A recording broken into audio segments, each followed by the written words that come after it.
Greetings, everyone. Before we begin, I'd love to know where and what time you're listening from. Let me know in the comments. And if you enjoy our stories, leave a like and subscribe so you never miss one. Now, turn off the lights, close your eyes, and relax.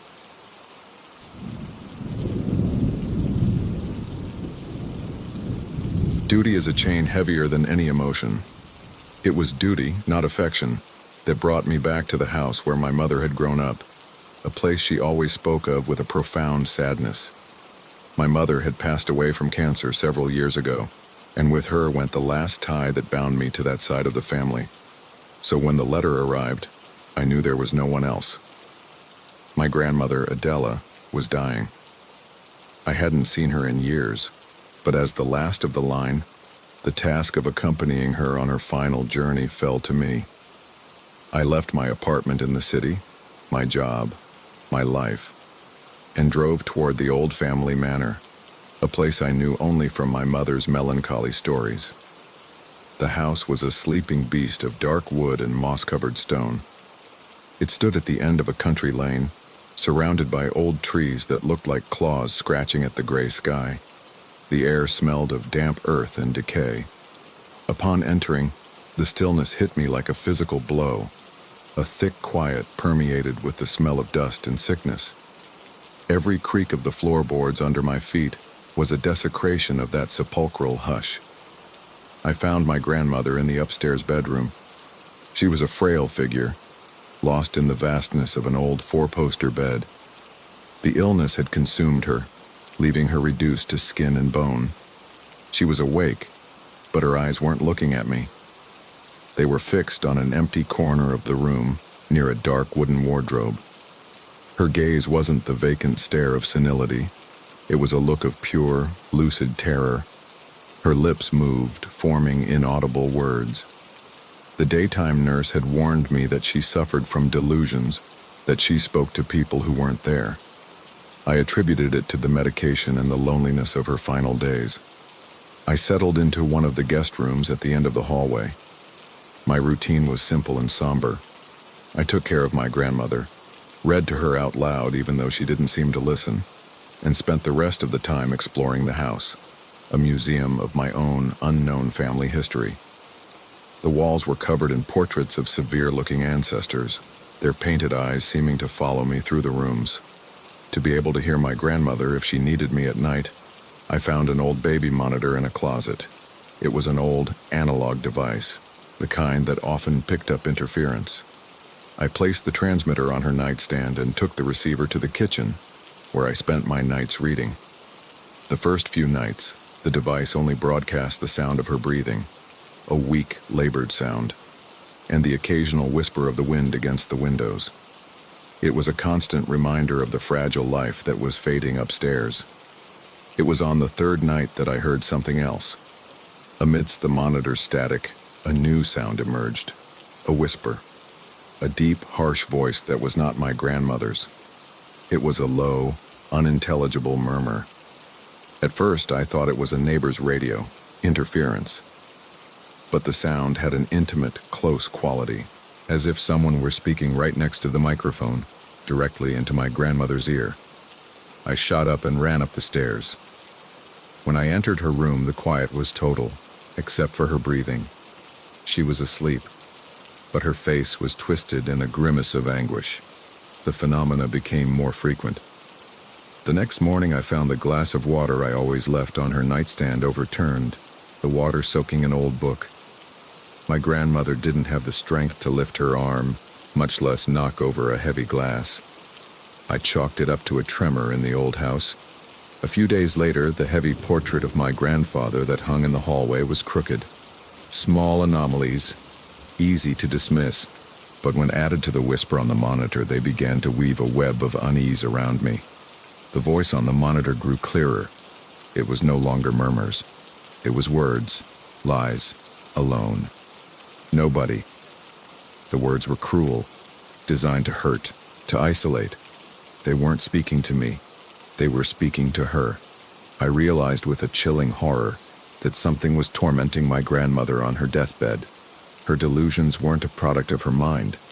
They were a conversation, and she wasn't the only one talking.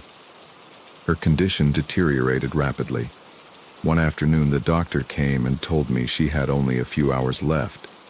I sat beside her, holding her cold, bony hand.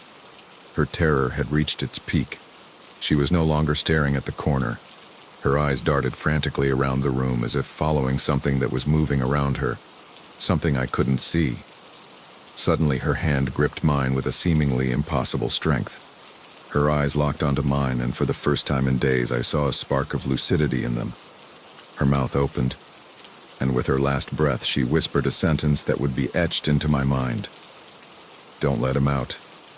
And then her body relaxed. Her gaze went vacant. My grandmother was gone. The days following the funeral were empty and silent. The nurse stopped coming. I was completely alone in the immense house with the sole task of clearing it out so it could be sold. The baby monitor was still in the kitchen, and sometimes, out of habit, my gaze would drift to it, expecting to hear a breath that was no longer there. The hush in the house was now absolute, a total absence of sound that felt heavier than any noise. It was during the first night of total solitude that I realized the presence hadn't left with her. I was sitting in the living room, looking through old photo albums when I felt a sharp drop in temperature. The heat from the fireplace seemed to vanish, and an intense cold like that of a crypt filled the room. I looked up. The large grandfather clock in the corner had stopped. And then I heard a creak from upstairs, a single creak, the sound of a floorboard bearing weight. I froze, listening. Stillness. I told myself it was just the house settling. But then I heard another creak, this time on the stairs. Someone, or something, was coming down, slowly, methodically, one step at a time. I held my breath, my heart hammering against my ribs. The creaking stopped at the foot of the stairs, in the darkness of the entryway. I couldn't move. I was paralyzed by a fear I had never felt before. I waited for what seemed like an eternity. Nothing happened. With a titanic effort, I forced myself to my feet. I had to know. I had to face it. I walked slowly toward the entryway, using the light from the living room to guide me. Reaching the threshold, I peered into the darkness. At first, I saw nothing. But as my eyes adjusted, I began to make out a shape. Standing at the bottom of the stairs was a figure.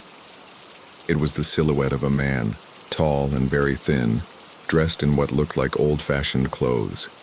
I couldn't see his face. It was shrouded in gloom. He was just there, motionless, watching me in quiet. I knew instantly who he was. His portrait hung at the top of the stairs. It was my great-great-grandfather, a man family stories said had been severe and cruel. The founder of the house. The figure didn't move, but I felt its gaze on me, a cold, analytical stare, full of an ancient malevolence. I understood that what had been tormenting my grandmother wasn't a delusion. It was him, and her death hadn't pacified him. It had freed him. My grandmother was no longer there to act as some kind of barrier or focus, and now his attention, his terrible, patient attention, had turned to me. The last of his line. The new owner of the house. His new prisoner. The figure of my great-great-grandfather remained motionless in the darkness of the entryway for what felt like an eternity. I was pinned to the spot, fear as solid ice in my veins. Logic battled with terror. It was a shadow, an optical illusion, a trick of the light. But no rational explanation could quell the visceral certainty that the thing watching me was real, conscious, and profoundly malignant. With an agonizing slowness, the figure raised an arm and pointed at me. And then it dissolved, not disappearing, but fading into the gloom like smoke from a snuffed-out candle. The cold in the room instantly dissipated, but the terror remained. That night, I didn't sleep. I locked myself in the guest room, the door blocked with a chair and the light on. I knew it would do no good. Ghosts don't need to open doors. I spent the night listening to the sounds of the house. Now that I knew there was something else, every creak, every whisper of the wind became a footstep, a voice. The house, which before was just old, now felt alive and hostile. My task of clearing out the house became a desperate investigation. I had to understand what I was facing. I began in the place where my grandmother had spent her last days, her bedroom. The room was still permeated with a smell of sickness and fear. As I emptied the old wardrobe, the same corner where my grandmother had fixed her terrified gaze, I found something. Behind a false back panel, there was a small hollow. Inside, wrapped in a yellowed silk cloth, was a diary. The handwriting was my grandmother's, but from many years ago. The first few pages were those of a young woman, full of hope and descriptions of her life in the house. But as I read on, the tone changed. She began to write about the house. She wrote of a constant feeling of cold, of objects that moved on their own, of the sensation of being watched. They were the exact same phenomena I had begun to experience. Then, she started writing about him. The founder, she called him. I realized the portrait at the top of the stairs, of my great-great-grandfather, was my own grandmother's grandfather. The founder. She described him as a cold, controlling presence that tormented her. She wrote that his cruelty in life had been such that his own malice had anchored him to the house, preventing him from resting. But he didn't want to be alone. His goal was to trap a descendant, someone of his own blood, to keep him company in his eternity of resentment. For generations, the woman of the house had acted as a lightning rod, absorbing his attention and protecting the rest of the family. It was a kind of silent sacrifice, a burden passed from mother to daughter. My grandmother had endured it for decades. One entry, written in a trembling hand, made my blood run cold. "He hates happiness," she wrote. "He can't stand laughter. Any joy in this house awakens him, enrages him." I remember when I was a girl and my father brought me a puppy. It was the only week of true joy in my childhood. The dog disappeared one night. The next morning I found its broken collar on my bedroom floor. That night I saw my grandfather in the hallway, smiling. That's why my mother never laughed. That's why I learned not to. I understood the perpetual sadness of the women in my family, the melancholy my own mother had always carried with her. It wasn't their character. It was a defense. They had lived their lives in a state of contained sorrow so as not to awaken the monster. But it was the last part of the diary that revealed the true horror. My grandmother had discovered the origin of his power, the anchor that bound him to the house. It wasn't the house itself. It was an object, something that had belonged to him in life. But the page where she described the object and its location was torn out. In its place, someone, in a different, more aggressive and ancient handwriting, had written a single word. Mine. The diary fell from my hands. He knew. He knew she had discovered his secret and had stopped her from revealing it. The game was much older and more twisted than I had imagined. The activity in the house intensified. Now that I was the sole focus of his attention, the specter grew bolder. Doors slammed shut in my path. Objects didn't just move. They would levitate for a few seconds before crashing violently to the floor. I began to hear his voice, not just through the monitor, but in the hallways. Harsh whispers that spoke my name. And I began to see him, not just as a silhouette in the dark, but in fleeting, terrifying visions. A pale, gaunt face reflected in a window for a split second. A thin, bony hand resting on my shoulder when I looked in a mirror, a hand that vanished when I turned. The ghost didn't want me to leave. It enjoyed tormenting me. One afternoon, I found all the photographs of my mother that were in the house gathered on the living room floor in a circle, and in the center was an old rusted kitchen knife. It was a threat, a warning. One night, the terror escalated. I woke up suddenly with a feeling of weight on my chest. I opened my eyes and saw him. The dark figure of the founder was leaning over me, his face inches from mine, a featureless mass of shadows. I couldn't move or scream.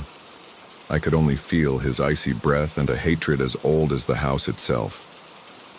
After an eternity that lasted a second, he vanished. I was left gasping in the dark, bathed in a cold sweat. I knew my only hope was to find what my grandmother couldn't tell me. I had to find that object. The house was immense, a labyrinth of rooms filled with the junk of generations.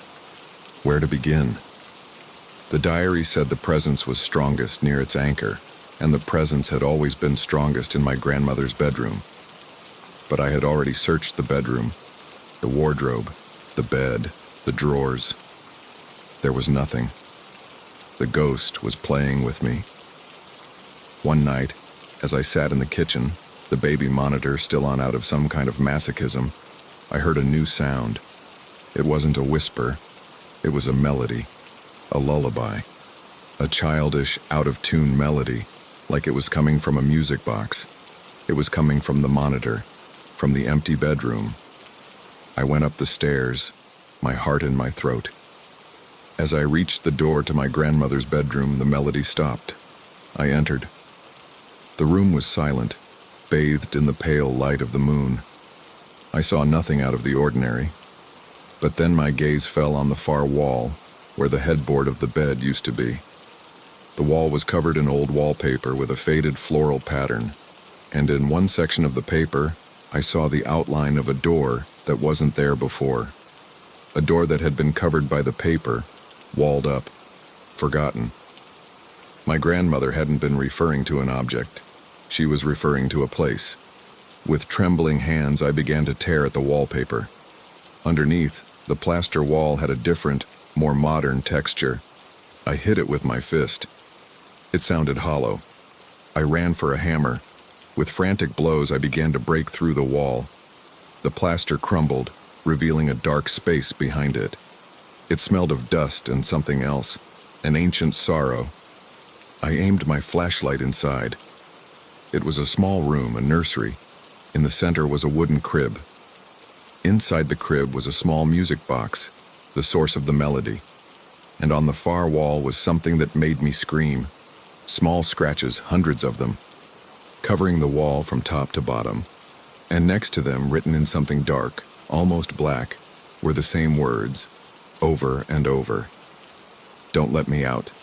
Don't let me out. Don't let me out. The handwriting wasn't a child's scrawl.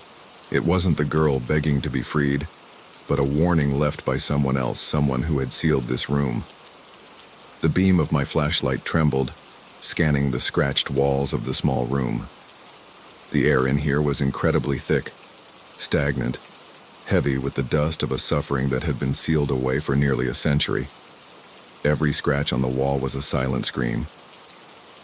Don't let me out. The words repeated with a demented desperation. I approached the crib. It was covered in a thick layer of dust but was otherwise intact. Inside, on a decomposed mattress, was the music box. It was small, wooden, with a porcelain ballerina on the lid. I opened it. With a tinny sound, it began to play the same lullaby I had heard on the monitor.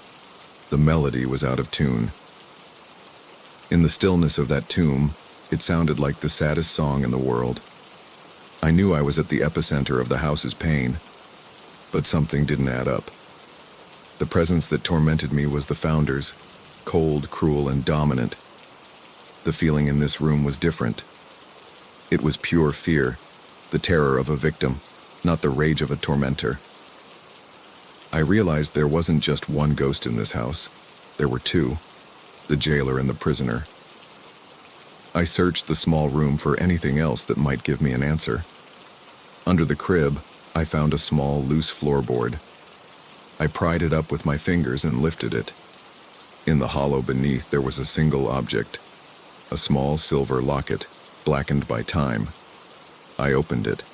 On one side was a miniature portrait of a sad-looking young woman.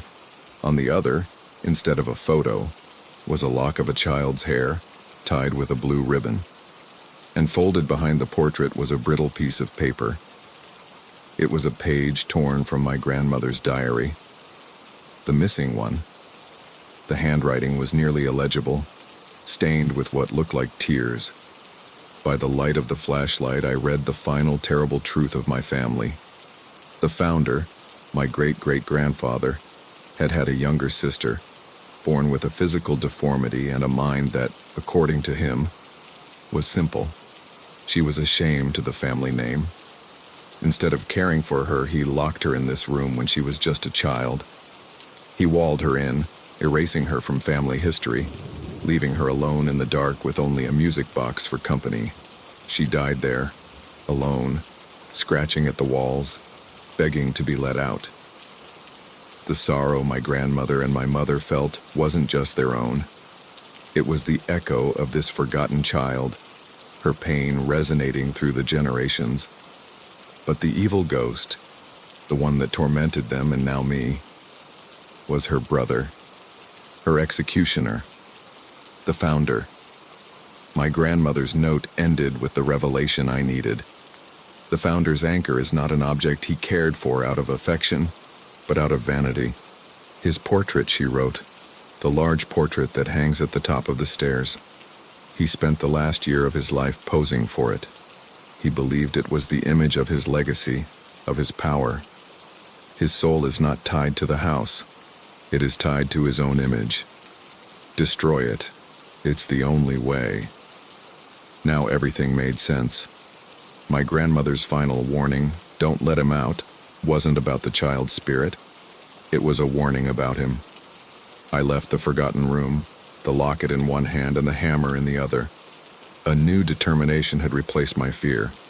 I was no longer a victim in hiding. I was the end of the line, and it was my duty to end this. As I stepped into the hallway, the music box melody stopped, and the house entire seemed to awaken. An icy wind howled through the corridors. The doors to all the rooms slammed open and shut with a thunderous violence. The portraits on the walls swung as if on a ship in a storm. And in the center of it all, at the foot of the staircase, the figure of the founder materialized. He was no longer a shadow. He was almost solid, his face pale and translucent, contorted in a snarl of pure rage at seeing I had discovered his secret. I didn't stop. I walked toward him, toward the stairs with the hammer raised. He didn't move, but he extended a hand toward me. I felt an invisible pressure trying to crush me, making it hard to breathe. Every step was a struggle. The objects in the entryway began to fly. A vase whizzed past my head and shattered against the wall. I ignored the chaos and kept moving. I had to get to the portrait. The ghost vanished from the foot of the stairs and reappeared at the top, blocking my path. His mouth opened, and though no sound came out, I felt his voice in my mind, a cold, furious scream that threatened to break my sanity. He showed me images of my own death, of my body rotting in that house, of my soul joining the child's in an eternity of suffering. I closed my eyes and focused on the memory of my grandmother, on her last whisper, on my mother's silent sorrow, on the scratches on the wall. My rage was stronger than his terror. I climbed the steps, pushing through his icy presence as if swimming against a glacial current. When I reached the landing, he was gone. The grand portrait hung at the top of the stairs. It was huge, almost 7 feet tall. It depicted the founder standing, one hand resting on a globe and the other on the hilt of a sword. His painted eyes seemed alive, filled with the same arrogance and cruelty I felt in the air. As I approached, the ghost's figure materialized again, this time stepping out of the painting itself. He stood between the portrait and me, his form denser than ever, his face almost perfectly visible. It was him, the man from the painting. "You will not touch it," his voice echoed in my head. "It is mine. It is my legacy. It is my eternity." He lunged at me.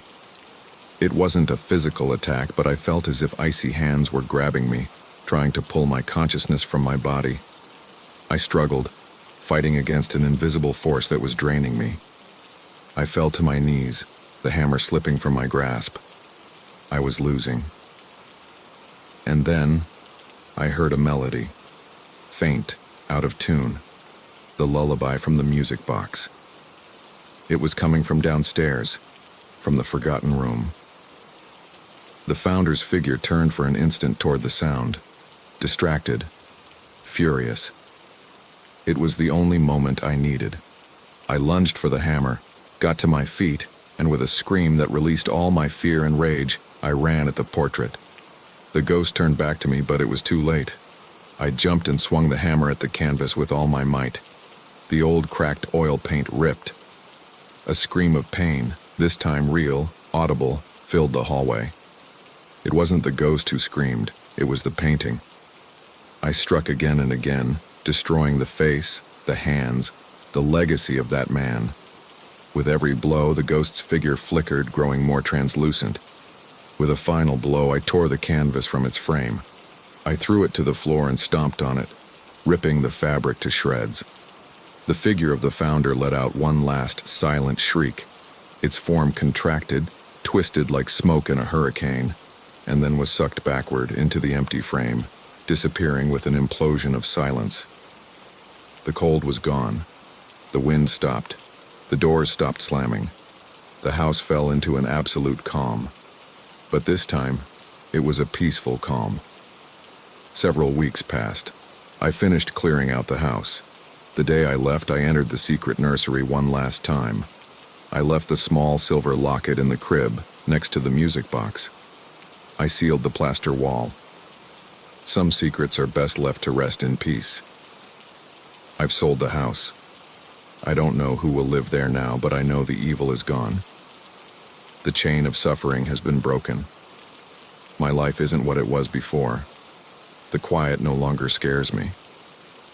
Sometimes, in the stillness of the night, I think I can hear the distant melody of a music box, and I no longer feel fear, but a strange sense of peace. I've learned that some houses keep ghosts, and that sometimes the only way to free the innocent is to destroy the monsters, even if they are of your own blood.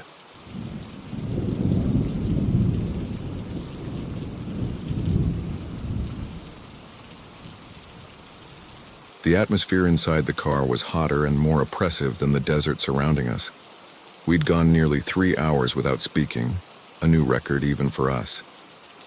My brother Simon stared out the window, his jaw tight, while I kept my eyes fixed on the endless ribbon of asphalt melting under the sun. Between us in the back seat, the wooden urn with our father's ashes was a heavy, silent passenger. His last wish was this, that his 2 sons, who could barely stand each other, would drive to a remote overlook from his youth to scatter his remains. It was the only thing that could have forced us to share the same space for more than 10 minutes. The relationship between Simon and me had always been one of contrasts. He was the sensitive one, the one who felt things too intensely. I was the pragmatic one, the one who fixed things, who didn't have time for emotions that didn't lead to a solution. His fragility irritated me. My coldness hurt him. The grief over our father's death manifested in us in opposite ways, creating an even deeper trench of quiet between us. The first sound to break the monotony was a metallic cough from the engine, then another, followed by a violent jolt. The car began to lose speed, the engine choking on its own death rattle. I pulled over onto the shoulder, surrounded by a landscape of reddish earth and parched hills. There was nothing for miles in any direction. The temperature gauge was maxed out. I tried to start it again. Nothing. Just the useless click of the starter. We were stranded. Simon began to breathe heavily. "I knew it," he said, his voice barely a whisper. "I knew this trip was a bad idea. I don't like this place, Lucas. The stillness feels like it's watching." I shot him a furious look, sick of his drama. "It's the desert, Simon. Of course it's quiet. What did you expect?" "It's not that," he said. "It's a heavy quiet, a bad quiet." but I didn't say anything. I opened the hood, only to be met with a blast of hot smoke. There was nothing I could fix. I checked my cell phone. No signal. Simon's was dead, too. The afternoon was beginning to fade, and with it, the temperature was dropping rapidly, but the isolation felt increasingly cold. We argued, as always. I insisted we stay with the car. He wanted to walk, to find help, driven by a growing panic. "I don't like this place, Lucas," he repeated over and over. "It feels wrong." I ignored him, attributing his words to the anxiety that had always consumed him. But as the sun sank below the horizon, staining the sky in shades of purple and orange, I had to admit that staying there in the dark wasn't an option. That's when we saw it. In the distance, a couple of miles down the road, a light was flickering faintly. A neon sign. Using the zoom on the binoculars we kept in the car, I made out the silhouette of a building. A motel. Most of the letters on the sign were burned out, but I could read two intermittent words. Motel. Silence. It was our only hope. We started walking toward it as the last of the daylight vanished. We took the urn with us. The feeling of unreality was total. The motel seemed like an apparition, a mirage on the edge of the highway. As we got closer, its state of decay became obvious. The paint on the walls was peeling, the windows were covered in a thick layer of dust, and the parking lot was full of cracks where weeds grew. The neon sign buzzed and flickered above our heads, a dying firefly in the vastness of the night. The door to the reception office was open. We stepped into a cloud of dust. The air inside was strangely cold and smelled of confinement, of old paper, and something else. A slightly sweet scent of cheap cleaning products. Behind the front desk was a board with room keys hanging on rusty hooks. On the counter, a guest register lay open. The last entry was from more than 15 years ago. It was a place frozen in time. No one was there. We called out, but only the echo answered. We checked a couple of rooms before settling on two. They were in a state of strange preservation. An unmade bed, a yellowed newspaper on a chair, a cheap suitcase forgotten in a corner. It looked as if their occupants had left in a hurry a decade ago and no one had been back since. It was obvious the motel had been abandoned for years, but it was shelter. We decided to spend the night. We took 2 keys for adjoining rooms 7 and 8 and settled in. The rooms were as desolate as the lobby. A bed with a stained mattress, a chair, a small bathroom, but they had a roof and walls. It was Simon who felt it first. While I was trying to wipe some of the dust off in my room, he appeared in the connecting doorway, his face pale. "We're not alone," he said. I told him not to start, that I was tired and not in the mood for his stories, but he insisted. "It feels like the wake, like there are a lot of people around, just watching in silence." I ignored him and closed the door. Later, as I sat on the bed examining a road map with my flashlight, I heard it. A sharp, brief sound. The bell on the front desk. A single ping. I froze, listening. Total silence. It must have been the wind, the building settling, but the sound had been clear, deliberate. I went out into the hallway. It was dark and soundless. I went to the front desk. The bell was on the counter, covered in dust exactly as we had left it, but my gaze fell on the register. When we arrived, I remembered it perfectly. It was open to a page full of names. Now it was open to a new, completely blank page, and at the top of the page a small, dark smudge, like a drop of fresh ink, was still wet, gleaming in the beam of my flashlight. My heart began to pound. I backed away slowly toward my room. This wasn't the wind. I tried to sleep, but I couldn't. I felt strangely exposed, vulnerable. Every creak of the old structure made me jump. I looked out the window. It faced the inner courtyard, where I could see the dark windows of the other rooms. In one of them, in the opposite wing, I thought I saw a curtain move as if someone had peeked out and quickly hidden. But all the rooms were empty. We knew that. Suddenly, the connecting door to Simon's room, which I had closed, clicked open. I shot up. The door stood ajar, showing the darkness of the other room. "Simon?" I called out, my voice sounding strangely weak. No answer. I thought he was trying to scare me, getting back at me for my mockery. I stood up, angry, and crossed the threshold. His room was empty. He wasn't in the bed or in the bathroom. A pang of panic hit me. "Simon?" I called again, this time louder. Silence. I went out into the hallway, and then I saw him. He was standing at the far end of the corridor, his back to me, staring at a closed door. "Simon, what are you doing?" I asked, my voice a mix of relief and anger. He turned slowly. His face was streaked with tears, his eyes wide with terror. "It wasn't me," he whispered, pointing at the door to my room. The door didn't open. They opened it. We went back to our rooms, but left the connecting door open. Neither of us wanted to be alone. We each sat on our own bed in silence, listening to the other's breathing, the only proof that we weren't alone. Outside, the wind had died down. The stillness was absolute. And then the sound began. A tapping.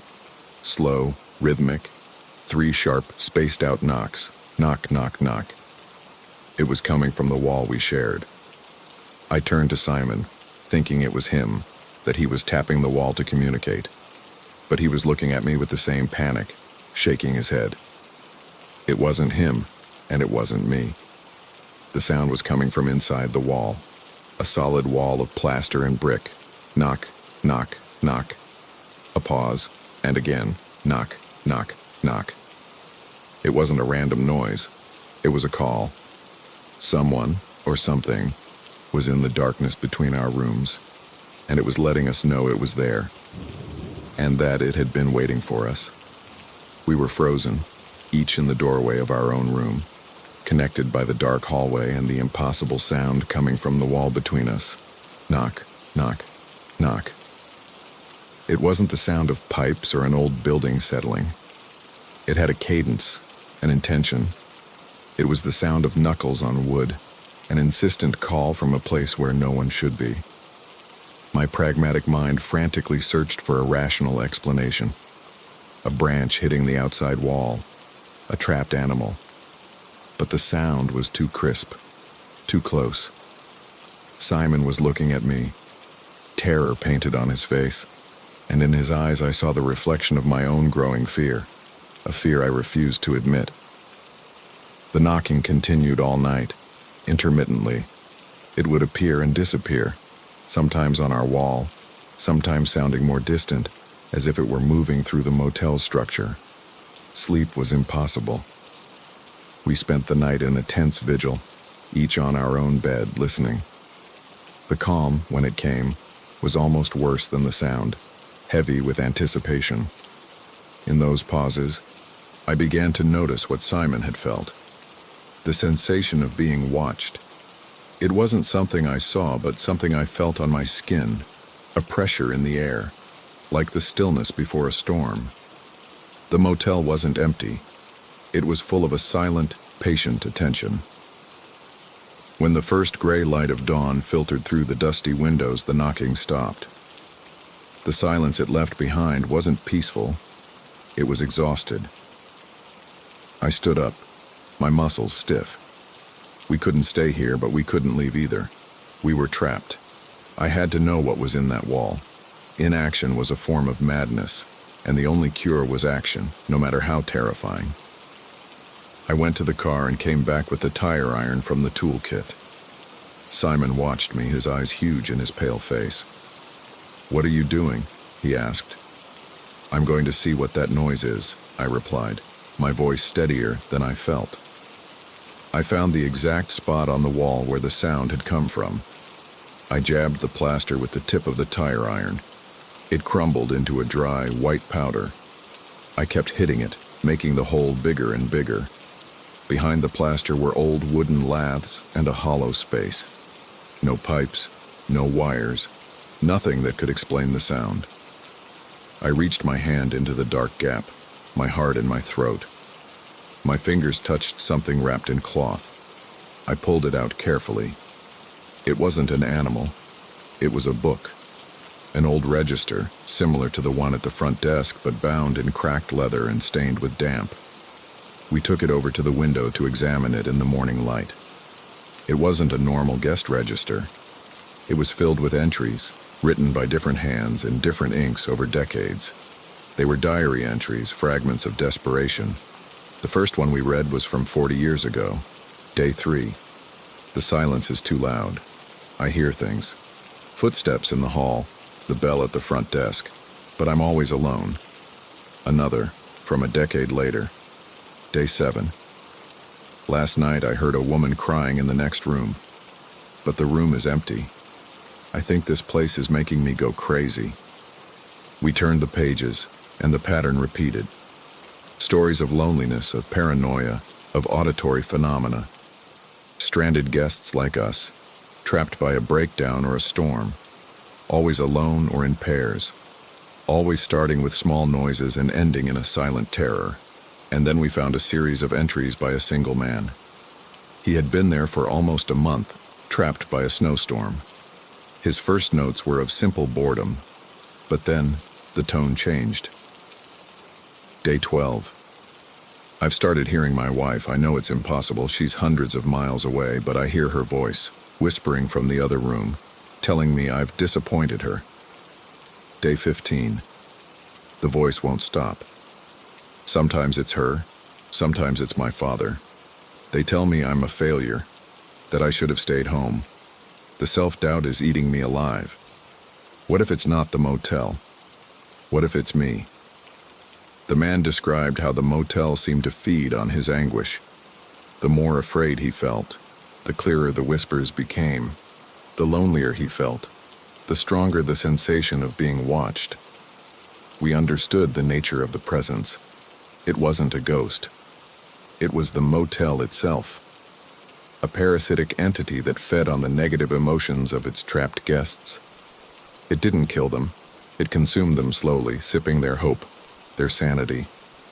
The knocks, the whispers, were the echoes of past victims, replayed in a loop to torment the new ones.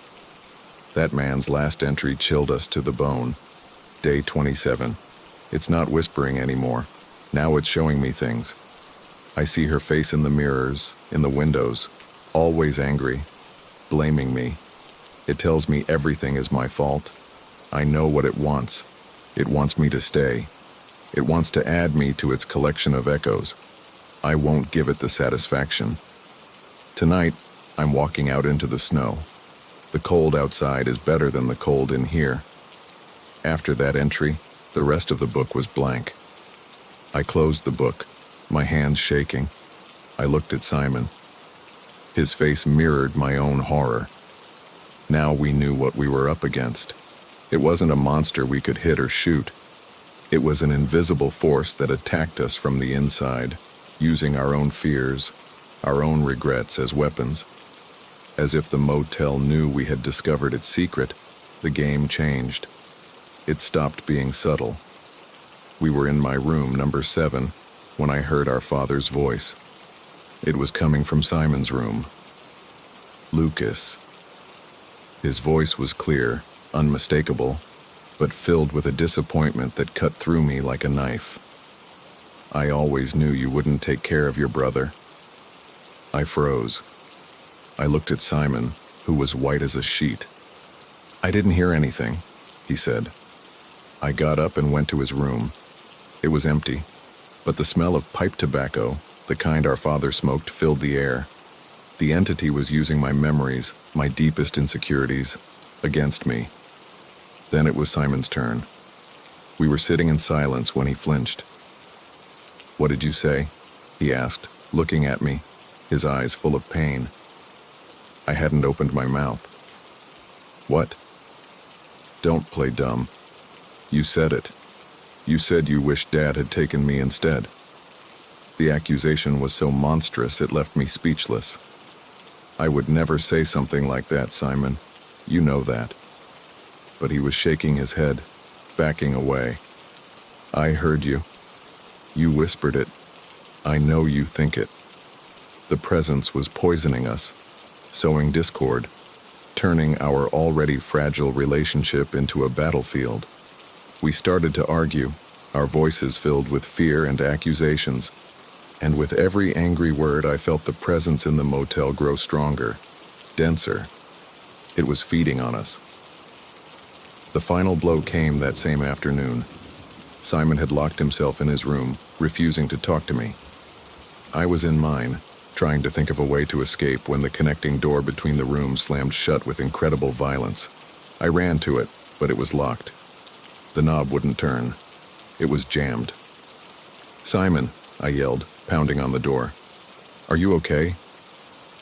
At first, there was only silence, and then I heard his voice. "Go away," he screamed. "Get away from me." His voice wasn't scared. It was full of pure hatred. "You're doing this to me. You're the one tormenting me." "No, Simon, it's the motel. It's this place." But he wasn't listening. I heard him drag his bed to block the door from his side. "I can hear you laughing," he yelled, his voice broken by sobs. "I know you're enjoying this." I froze. I wasn't laughing. I was terrified. The entity wasn't just whispering to him, it was showing him things. It was projecting an image of me, a monstrous version, to turn him completely against me. It had separated us. Isolated in 2 adjoining rooms, it had made us enemies.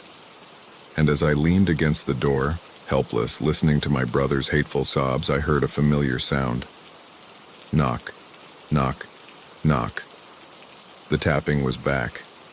But this time, it wasn't coming from the wall between us. It was coming from the far wall of my own room. It was a slow, patient sound. And I knew, with a certainty that hollowed me out, that the motel was done playing, and now it was coming for me. The hatred in my brother's voice was more terrifying than any paranormal phenomenon. I had faced the unseen, but the rejection for my own blood broke me. I backed away from the door, feeling a wave of despair so deep it buckled my knees. I collapsed onto the floor of my room, and in that moment the motel seemed to sigh in satisfaction. The pressure in the air intensified. The entity had gotten exactly what it wanted, to isolate me completely, to drown me in my own misery. It was the emotion it had been feeding on for decades. It was its delicacy. The knocking on my wall resumed, louder, faster, almost celebratory. Knock, knock, knock. It was a mockery, the heartbeat of the monster that had devoured me. I closed my eyes, waiting for the end, waiting for the whispers and visions to come for me, to strip me of my memories and turn me into another echo in its walls. But then, I remembered the last sentence from the journal, from the man who had walked out into the snow. I won't give it the satisfaction. It wasn't a suicide note. It was a declaration of war. That man hadn't surrendered to fear. He found a way to fight. He couldn't destroy the motel, but he could deny it its food. He could choose how to end it. He could die on his own terms. The despair I felt, the despair the motel craved, transformed into a cold, lucid rage. The entity didn't want my body. It wanted my surrender, and I wasn't going to give it that. I got off the floor. The knocking continued, but now I heard it differently. It wasn't a threat. It was an echo, a memory of someone who had lost the battle. I would not be one of them. My plan couldn't be to escape. My plan had to be to get Simon out of there and deny the beast its victory. I had to break the game. I walked to the door, separating me from my brother. The sobs on the other side had turned into a frightened murmur. I could feel the terror the entity was inflicting on him. It was using me, a monstrous version of me, as an instrument of torture. "Simon!" I yelled, pounding on the door with my fist. "Listen to me, it's not me, it's the motel." All I got was a terrified scream in response. "Go away, get away from me." I knew words were useless. The entity controlled what he heard, what he saw. There was only one way to break the illusion: break the door.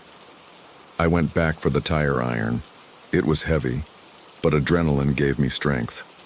The instant the tip of the iron touched the wood of the door, the motel erupted in a frenzy.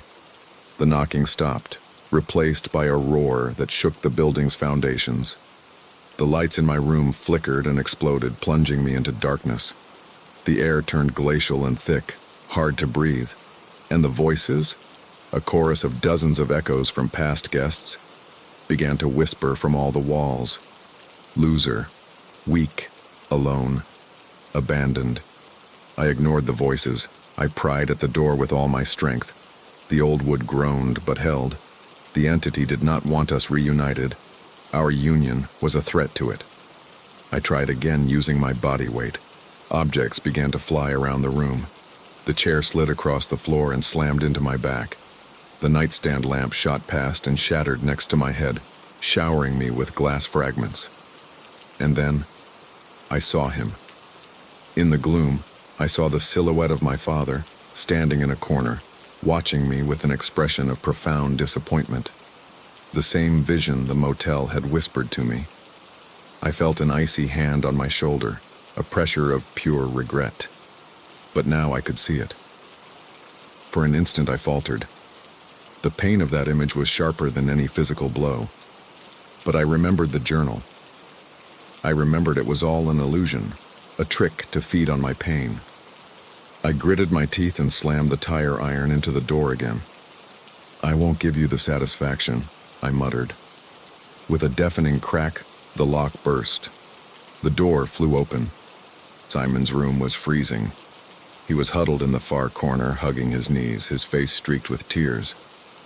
But he wasn't looking at me. He was looking at the figure beside me.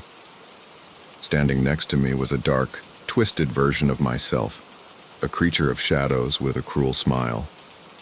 The entity was showing my brother his worst nightmare. Simon was whispering, "No, please leave him alone." He was talking to the shadow, pleading for me. Simon screamed when I came in. "Don't get near him," he yelled at me, seeing the apparition. I didn't try to reason with him. There was no time. I ran toward him, passing through the apparition as if it were cold smoke. Simon struggled, hitting me, scratching me, terrified of the monster he thought I was. I didn't fight back. I just grabbed him, lifted him off the floor, and threw him over my shoulder. The motel roared. The entire building trembled. The hallway twisted before us, the walls seeming to undulate. The doors to the other rooms slammed open and shut with the speed of a guillotine, trying to block our path. I ran, with Simon struggling and screaming on my back. I ran through the lobby, where the guest register flew open and its pages began to flip at an impossible speed, showing the names of hundreds of victims in a whirlwind of ink. I reached the front door. It was locked.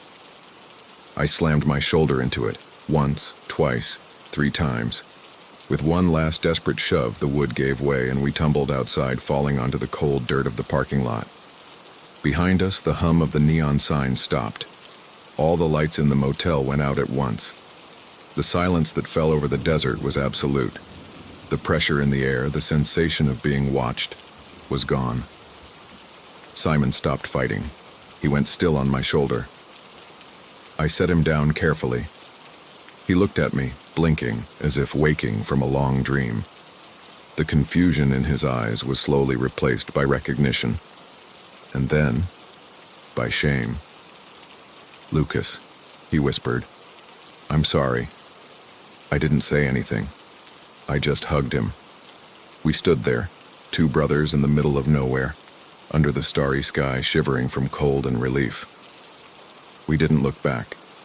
We started walking down the dark road, away from the silent motel. A trucker found us at dawn, 2 exhausted figures walking on the shoulder. We never told him the truth. We said we got lost, that our car broke down. No one would have believed us. Sometimes we weren't even sure we believed it ourselves. The car was declared a total loss. We never went back for it. And we never made it to the overlook to scatter our father's ashes. Instead, we stopped on a quiet hill halfway home and let them go into the wind, together. The experience at the motel changed us. The chasm that had separated us for years was filled with the memory of a shared terror. We no longer needed to talk about our differences. We had survived something together, and that was a bond stronger than any resentment. We call each other almost every day now, just to make sure the other is okay. We barely speak of what happened that night, but we don't have to. Sometimes at a family dinner, our eyes will meet, and I know we're both remembering the knocking in the wall, the hatred and the whispers. I know we're both grateful we made it out of there. My journey began as fulfilling a duty to my father, but it ended in a way I never expected. I didn't find the peace he wanted for his ashes, but I got my brother back. I can't stand absolute quiet anymore. I always need some background noise, the radio, the TV. It reminds me that the world is still there, that I'm not alone. I learned that the most terrifying ghosts aren't the ones that haunt abandoned places, but the ones that grow between people, and that sometimes the only way to defeat them is to stop fighting alone and start walking together in the same direction, even if it's through the deepest darkness.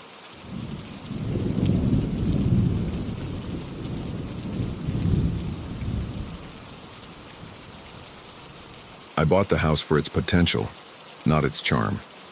It was a simple 1970s build with a functional, unpretentious design, but it was mine. The basement, however, was a disaster. It was a large, open space, but the walls were unfinished and a poorly constructed plaster wall divided it in half, an ugly scar that choked the light and space. My first big DIY project would be to tear down that wall and restore the basement to its original open layout. I liked that kind of work, the feeling of imposing order on chaos with my own two hands, the tangible progress of destruction and subsequent reconstruction. The job was tougher than I expected. The plaster crumbled into a cloud of irritating dust, and the wooden laths behind it were old and splintered. After a couple of hours of sweaty work, I had opened a considerable hole in the center of the wall. That's when my hammer hit something that wasn't plaster or wood. The sound was a dull, metallic thud. Intrigued, I tore away a larger chunk of the wall. Behind it, in the gap between two wooden beams, was a box. It wasn't a toolbox. It was a heavy, military green metal case, like the kind used for ammunition. It was completely sealed by rust and time. When I touched it, I felt a strange, very faint vibration, almost imperceptible, and the surface was cold, much colder than the surrounding stone and wood. It was a struggle to get it out of the wall. It weighed a ton, as if it were filled with lead. My renovation project was instantly forgotten. I hauled the box up to my makeshift workshop in the garage. It took me almost an hour to open it, using a crowbar and a hammer, fighting against decades of rust. The lock finally gave way with a metallic groan and a sharp hiss, the sound of stale air escaping its prison. As I lifted the lid, a strange smell hit me, not dampness, but ozone, the scent that hangs in the air after a thunderstorm. Inside, nestled in a yellowish foam that crumbled to the touch, was an object from another era. A reel-to-reel tape recorder, a heavy beast of metal and plastic, along with a single reel of magnetic tape, completely unlabeled. The device was immaculate, as if time hadn't passed for it inside its metal capsule. I'd always had a fondness for old gadgets. Curiosity got the better of caution. For the next 2 days, my basement was put on hold. I devoted myself to the device. I carefully disassembled it on my workbench, cleaned the dust from the heads, replaced a couple of dried-out rubber belts with ones I ordered online, and put it back together. I was fascinated by its solid construction, the satisfying click of its buttons, the hum of the transformer as it came to life. It was a sturdy machine, built to last. Finally, with a sense of triumph, I plugged it in. The pilot lights lit up with an amber glow. It worked. It was the moment of truth. I picked up the only tape that came in the box. The tape was old, and in some spots, it looked worn. I mounted it carefully on the machine, following a diagram I found online. I sat down, pressed the play button, and the reels began to turn with a soft whir. At first there was only the sound of static, a loud, white hiss, the sound of nothing. I waited, about to stop it, thinking the tape had been wiped by time. But then through the static something else emerged. A voice, or several. It was a low, rhythmic, guttural chant. The words were unrecognizable, not belonging to any language I had ever heard, but their cadence was mathematical, unnatural. It was a primal, unsettling sound. And beneath the chanting, almost imperceptible, was another sound. Breathing. A human's labored, ragged breathing. As the guttural sound grew more intense, the breathing turned into pained gasps, then into muffled groans that tried to form words but couldn't. The sound was incredibly intimate, recorded with a terrible clarity, as if the microphone had been inches from that person's mouth. The chant reached a crescendo in a discordant note that hurt my ears, and the breathing cut off with one last, long, trembling sigh that seemed to fade into the static. And then, nothing. Silence. The tape kept turning, empty. I switched off the device, a cold sweat on my forehead. That wasn't a song. It was something horrible. A ritual, a murder I didn't know. I felt like an intruder, as if I had overheard something no human ear should ever have heard. A deep sense of sadness and violation washed over me. What kind of person records something like that and seals it inside a wall? I decided the best thing to do was forget it. I would put the recorder back in its box and leave it in the basement, hidden again. It was someone else's secret, a dark secret I didn't want in my life. That night, the secret decided it did want to be a part of mine. I woke up in the early hours of the morning. The house was quiet, but not completely. I could hear something, an incredibly faint sound, at the very threshold of hearing, the chanting. It was coming from downstairs, from the living room where I had left the device. It was the same ritualistic chant, a ghostly echo floating in the darkness of my house. I went downstairs, my heart in my throat. As I entered the living room, the sound stopped instantly. The recorder was off, unplugged, exactly as I had left it. There was no logical explanation. I must have dreamed it, or the sound had gotten stuck in my head. I went back to bed, but sleep wouldn't return. From that night on, the echoes from the tape became my constant companions. I would hear fragments of the recording at the most unexpected times. The hiss of static while I was in the shower, the pained gasping while I was making food, the guttural chanting while I was trying to read. They were always faint, ghostly sounds that would vanish as soon as I tried to focus on them. My house, my silent refuge, had filled with the ghosts of a sound.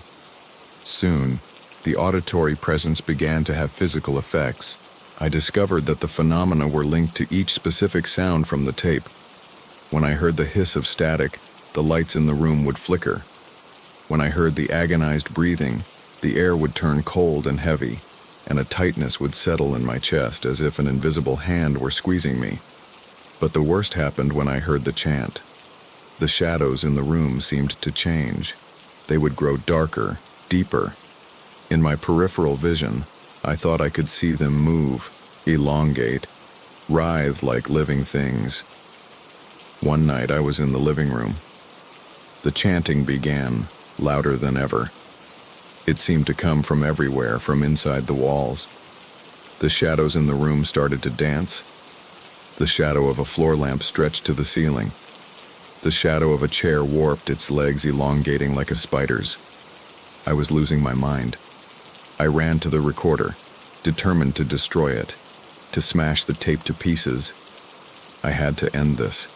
The machine was off, silent. But as soon as I got close enough to grab it, it turned on by itself. The pilot lights glowed in the dark, and the reels began to spin. But they weren't playing the tape. They were rewinding. The sound that came from the speakers was an abomination. It was the recording, played in reverse. The sighs became sharp, escalating gasps. The chanting transformed into a series of unnatural clicks and squawks. It was the sound of something being summoned, not dismissed.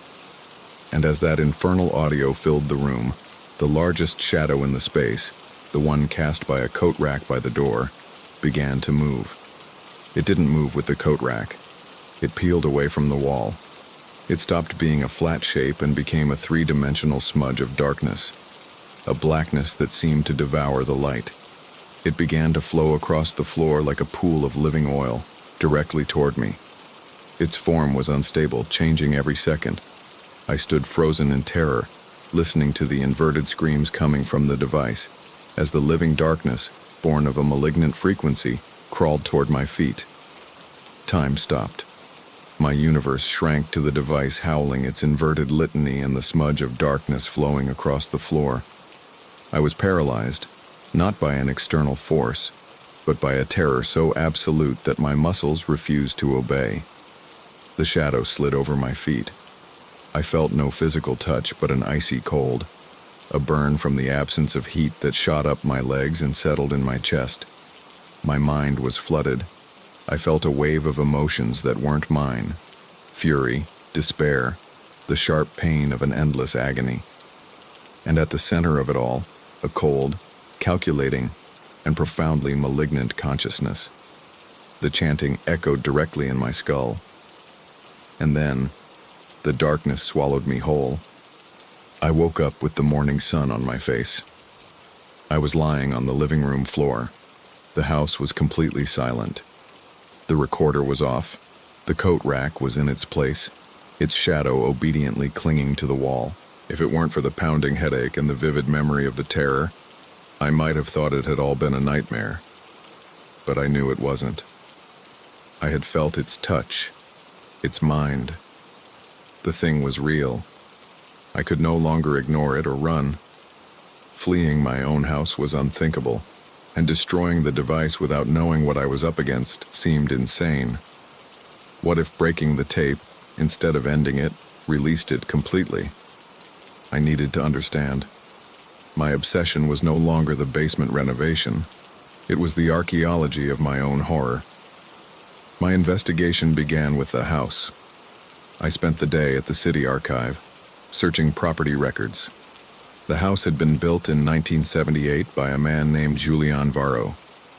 He had lived there alone for almost 10 years until his death in 1987. There were no other owners. The house remained empty, tangled in bureaucratic red tape, until I bought it. The name, Julian Varro, meant nothing to me. But the internet knew him. He wasn't famous, but he had a small digital footprint in the darker corners of the web. Julian Varro had been a brilliant but eccentric sound engineer, known in experimental music circles for his theories on psychoactive frequencies. But his real passion, his obsession, was the paranormal. I found a digitized article from an old parapsychology magazine. The article, titled "The Sonic Prison," was an interview with Varro. In it, Varro laid out his demented theory. He believed that spectral entities were not the spirits of the dead, but beings of pure energy that existed on a different frequency from our own. And he believed that sound was the key to interacting with them. He talked about creating specific frequencies to attract them and, more terrifyingly, to trap them. A sonic prison, he called it. An audio loop designed to capture a non-human consciousness on a magnetic tape like a fly in amber. The interviewer asked him if it wasn't dangerous. I remember his answer. "Danger is a relative measure," Varro said in the article. "True knowledge demands a sacrifice. You have to be willing to offer a cage in order to study the beast." The article treated him like a fascinating madman, a theorist on the edge of science and superstition. At the end of the interview, Varro mentioned that he was about to conduct his final experiment. He was going to attempt to trap an entity that, according to him, was particularly ancient and malignant. I looked for news about his death. I found it in the online archives of the local newspaper. The official cause was a cerebral aneurysm, but the article mentioned strange details. Neighbors had called the police after hearing a strange, continuous noise coming from the house for almost 2 days. When the police entered, they found Varro dead in his basement, which he had converted into a sound studio. And on a table, A reel-to-reel tape recorder was spinning silently, the tape completely finished. My blood ran cold. The tape. My tape. It wasn't the recording of a ritual. It was the result of one. Julian Varro hadn't recorded a ghost. He had achieved his goal. He had created his sonic prison, and the chanting, the agonized breathing, weren't from a victim. They were from him. They were the sounds of his final moments, his own soul used as the anchor to close the cage. The blood pact of old grimoires translated into the language of sound waves. The engineer and the entity, trapped together forever on a spiral of magnetic tape. And I, in my stupid curiosity, had opened the cell door. With this new knowledge, the nature of the torment changed. The entity knew that I knew. The phenomena stopped being random echoes and became intelligent personal attacks. The presence was no longer content to scare me with its own sounds. It began to use mine. One night, I heard the voice of my mother, who had died years ago, calling my name from the hallway. Her voice was perfect, filled with the same warmth I remembered. For an instant, hope flooded me. I walked toward the hallway, and the voice called again, but this time, its tone had turned cold, mocking. "I always knew you'd be a failure," it said. "You never finish anything." My mother's voice speaking my worst fear. The sonic specter was learning, adapting. It was rummaging through my mind and projecting my own insecurities as auditory hallucinations. The living darkness also grew bolder. It was no longer just a smudge on the floor. Sometimes I would see it standing in a corner, taking a vaguely human form, a silhouette of blackness the height and build of a man, watching me in silence before dissolving. The entity even tried to tempt me. One night, in place of the horrific chanting, the machine switched on by itself and began to emit the most beautiful music I had ever heard. It was a complex, hypnotic melody that seemed to speak directly to my soul, promising knowledge, inspiration. I felt myself drawn to the device, my hand reaching out to turn up the volume, to immerse myself in that sound. But just before I touched the dial, I heard, underneath the melody, the faint, agonized gasping of Julian Varro. It was a trap. It wanted me to interact with it, to feed it with my attention. I understood that my only option was to destroy the tape. It was a huge risk. Would I destroy it, or would I free it? But continuing to live with it was a slow, certain death. I had to try. I waited for dawn. I didn't dare do it at night. I took the reel from the recorder. As I touched it, I felt a wave of cold and a chorus of furious whispers in my head. I put it in a bag and took it to the backyard, where I had an old metal burn barrel for weeds. The moment I took the tape out of the bag, the clear blue sky turned dark. Unnatural black clouds swirled above my house in a matter of seconds. A hurricane-force wind rose from nowhere, tearing leaves from the trees and howling around me. And the ritual sound began to play, not from the tape, but from the wind itself. I threw the reel into the barrel and doused it with lighter fluid. The wind almost snatched the lighter from my hand. On the third try, I managed to get a flame. I tossed it into the barrel. The magnetic tape caught with a sharp hiss, and a column of thick black smoke rose into the sky. And then, the house roared. It wasn't a normal sound. It was a boom of pure rage that shook the ground. The windows of the house vibrated, and the shadow, the one that had been contained in the living room, erupted from the back door. It was no longer a smudge. It was a wave of darkness, an immense creature with tentacles of black smoke that stretched out in all directions. It lunged at me, blocking out the sun, its form shifting, briefly taking on Varro's agonized face before dissolving into a mask of pure malice. And in my mind, I heard its voice, clear and thunderous, not pleading, but promising. Even if you burn the cage, the echo will remain. And now I know you. I stood paralyzed, the barrel burning at my feet as the monstrous form of the shadow loomed over me, ready to fulfill its promise. The monstrous wave of darkness loomed over me. It wasn't a shadow. It was the absence of light, a hole in the world in the shape of a nightmare. The black smoke from the burning tape mingled with its smoke-like tentacles, and the guttural chanting no longer came from the wind, but from within it, a chorus of agony that was the engine of its existence. Instinctively, I backed away, tripping over a garden tool. I fell backward onto the grass. The creature lunged, and the world became a sensory assault. It wasn't a physical blow. It was an immersion. The instant its darkness touched me, the day's heat vanished, replaced by a grave-like cold that paralyzed my muscles. The sound of the fire in the barrel was drowned out by a torrent of white noise in my head. And the voices I had heard in whispers, now screamed directly in my mind. My mother's voice, repeating my name with infinite disappointment. Julie Anvaro's voice, gasping, choking. And beneath it all, the cold consciousness of the entity, exploring my memories, my fears, my failures, with a cruel curiosity. I saw myself as a child, afraid in the dark. I saw myself as a teenager, humiliated. I saw every mistake, every moment of weakness in my life projected in my mind with unbearable clarity. The entity's promise echoed in my brain. The echo will remain. And now I know you. In that moment of absolute terror, I understood. I had made a terrible mistake. I thought the tape was the cage, but it was only the anchor.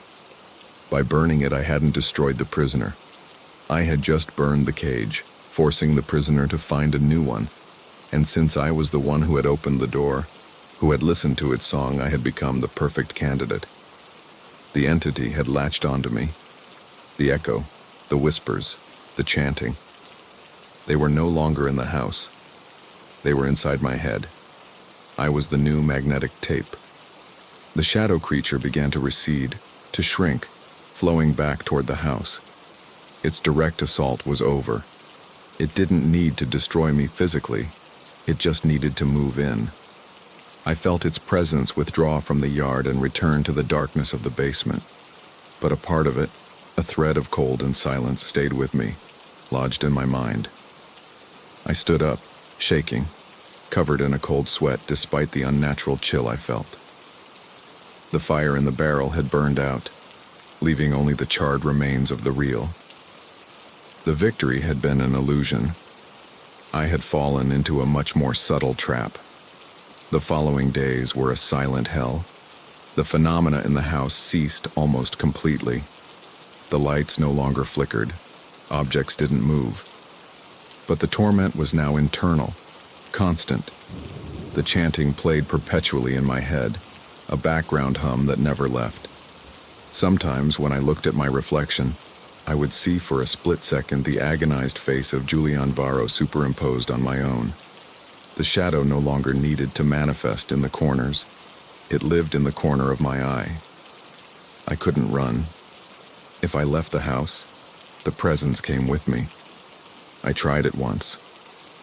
I drove to the city, tried to lose myself in the crowd, but the chanting in my head grew louder, and the people around me seemed to react. They would look at me with suspicion, move away as I passed, as if an aura of unease radiated from me. The entity was isolating me, turning me into an outcast. I knew there was only one place I could end this, the place where it all began, the basement, Varro's sound studio. If he had created the prison, the key to its destruction must be there. I went down to the basement, which now seemed like a desecrated sanctuary. The wall I had broken now gaped darkly where I had found the box. I stepped into the hidden space. It was empty, except for strange markings on the floor, a kind of ritual circle drawn with a metallic powder. Varro hadn't just trapped the entity. He had summoned it here. And if he had summoned it, there had to be a way to banish it. I went over every inch of Varro's makeshift studio. I found his notes, his frequency diagrams, his calculations. Most of it was incomprehensible to me. But on the back of one of the diagrams, I found a personal note, written in a shaky hand. I drew it in with sound. Varro wrote, "It feeds on sound, on emotions, on the echo of life. My sonic prison contains it, but it feeds it. It's a mistake. It cannot be contained. It can only be annihilated. How do you kill a sound? With its opposite, not with another sound, with silence. Absolute silence, a perfect void, a conceptual zero. Silence. The entity was a creature of noise, of echoes, of memory. Its very existence was a malignant frequency. To destroy it, I had to create a zone of absolute silence, not just acoustic, but mental. I had to face it and empty my own mind, deny it any emotion, any memory, any thought it could feed on. I had to become the nothingness that its opposite represented. It was an insane plan, a meditation in the heart of hell, but it was my only option. That night, I prepared. I turned off all the lights in the house. I unplugged every electrical appliance. I sat in the center of the ritual circle Varro had drawn on the basement floor. And I waited. The entity didn't take long to arrive. I felt it before I saw it. A drop in temperature, the smell of ozone, and then the chanting, erupting from inside my own head. The shadow flowed from the corners of the basement, larger and darker than ever, and surrounded me. It began its final assault. It bombarded me with everything it had. My mother's disappointed face, the sound of my failures, the pain of my losses, the agony of Julian Varro. The guttural chanting became a deafening scream in my mind.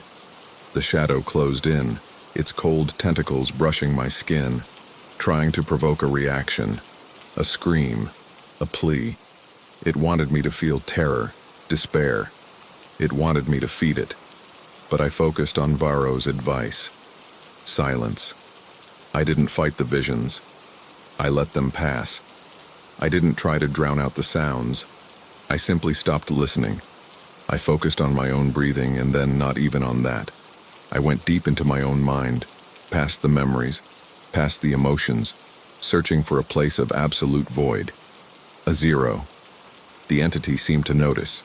Its attacks became more frantic. I felt a sharp pain as if I were being torn apart from the inside, but I kept going, sinking deeper and deeper into the inner silence. And then I found it. A point of absolute calm in the center of my consciousness. I clung to it, and in that instant everything changed. The chanting in my head faltered, the visions flickered, the shadow surrounding me stopped writhing. I had taken away its food.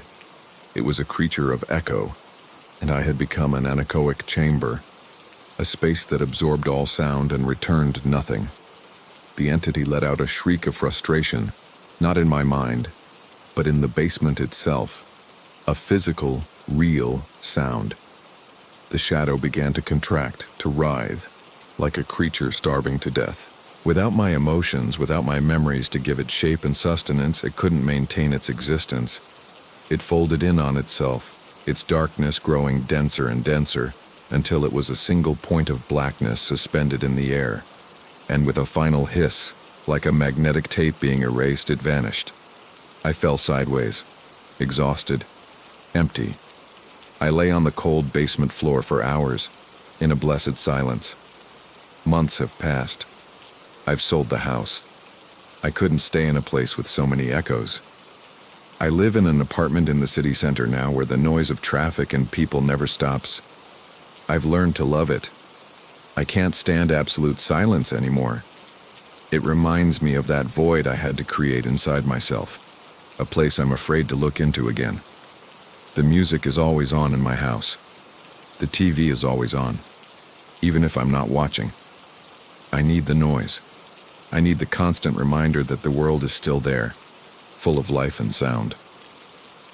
I survived, but the battle left a scar. I fought an entity made of sound and won by becoming silence.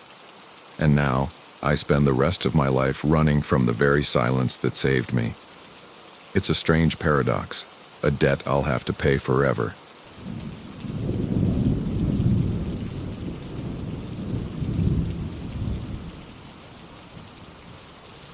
My world began when everyone else's ended. I worked the night shift, a solitary street sweeper tasked with cleaning up the remnants the city left behind each day.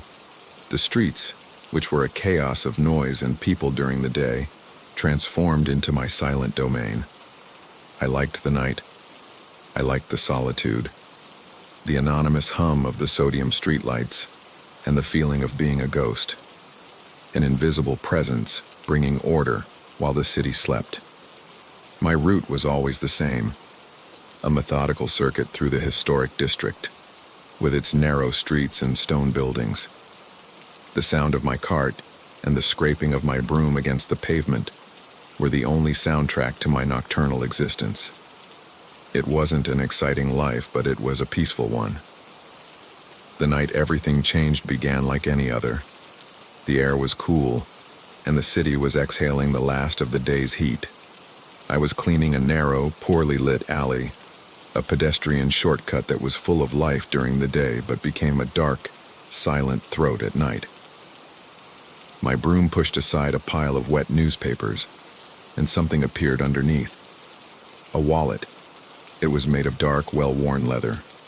I picked it up. It was an almost automatic gesture, part of the unwritten code of the people of the night. If you found something with an ID, you tried to return it. I opened it under the light of a street lamp. There was no money. The credit card slots were empty. Only one document remained, an ID card. I turned it over, and then the world turned upside down. The photograph was of me. It wasn't a recent photo, maybe from 4 or 5 years ago, but there was no doubt. It was my face, my hair, my eyes. I felt a strange mix of confusion and a pang of violated privacy. How had a photo of me ended up in this wallet? I read the name. Victor. My name. Last name. The same as mine. But then, my eyes fixed on the other details. The date of birth was different. Just 1 day off from mine. And the address. It was a street on the other side of the city, an industrial neighborhood I had never been to. An icy feeling ran down my spine. My mind searched for a logical explanation, an impossible coincidence.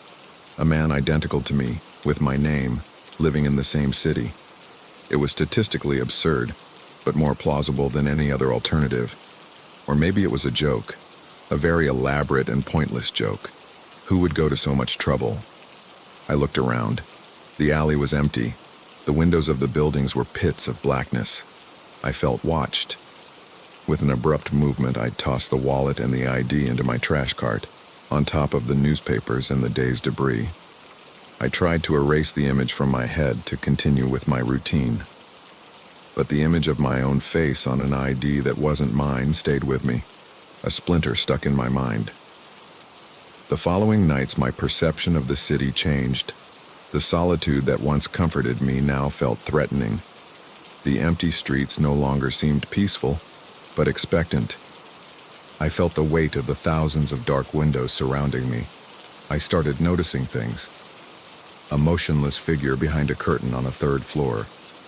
A light in an office that suddenly went out as I passed below. Before, I would have paid them no mind. Now, every little detail seemed like a sign, a confirmation that I was being watched. The silence of the night was no longer anonymous. It was filled with a focused attention. Then the car appeared. A dark sedan, a common model, nothing to draw attention. The first time I saw it, it was parked on a wide street halfway through my route. I thought nothing of it. But the next night, it was there again, but on a different street, further ahead. And the night after that on another. Always on my route, always empty, always parked in a way that forced me to pass right by it. I started changing my route, taking alternate streets, but the car kept appearing. It was like a pawn moving on a chessboard, always anticipating my next move. My mind fought to maintain its sanity. It was lack of sleep, I told myself. the monotony of the night shift. The strange coincidence with the wallet had gotten to me. I tried to cling to logic, but reality was starting to fray at the edges. One night, the phenomenon became undeniable. I had spent almost 2 hours sweeping and cleaning a small square, a patch of cobblestones with a dry fountain in the center. I left it spotless. Not a single cigarette butt, not a piece of paper. I went to the adjacent street to empty a trash can, a task that took no more than 5 minutes. When I returned to the square to continue on my way, I stopped dead. The square was covered in trash, not the normal trash of an evening. It looked as if a crowd had just passed through. There were dozens of cigarette butts, crumpled newspapers, food wrappers. 2 hours of work undone in 5 minutes without me hearing a thing. It was impossible. I looked around, my heart racing. The streets were deserted. No one was there. It was as if the city itself were mocking me, erasing my tracks, denying my very existence. Paranoia became my shadow. I began to doubt everything. My senses, my memory. Had I really cleaned the square? Had I really seen that car? The world was becoming unstable, and at the center of it all was the thought of that other Victor, the man with my face and my name, but with a different life. I started to think about him constantly. Did he really exist? Was he the one doing this to me? Was he trying to drive me crazy, to take my place?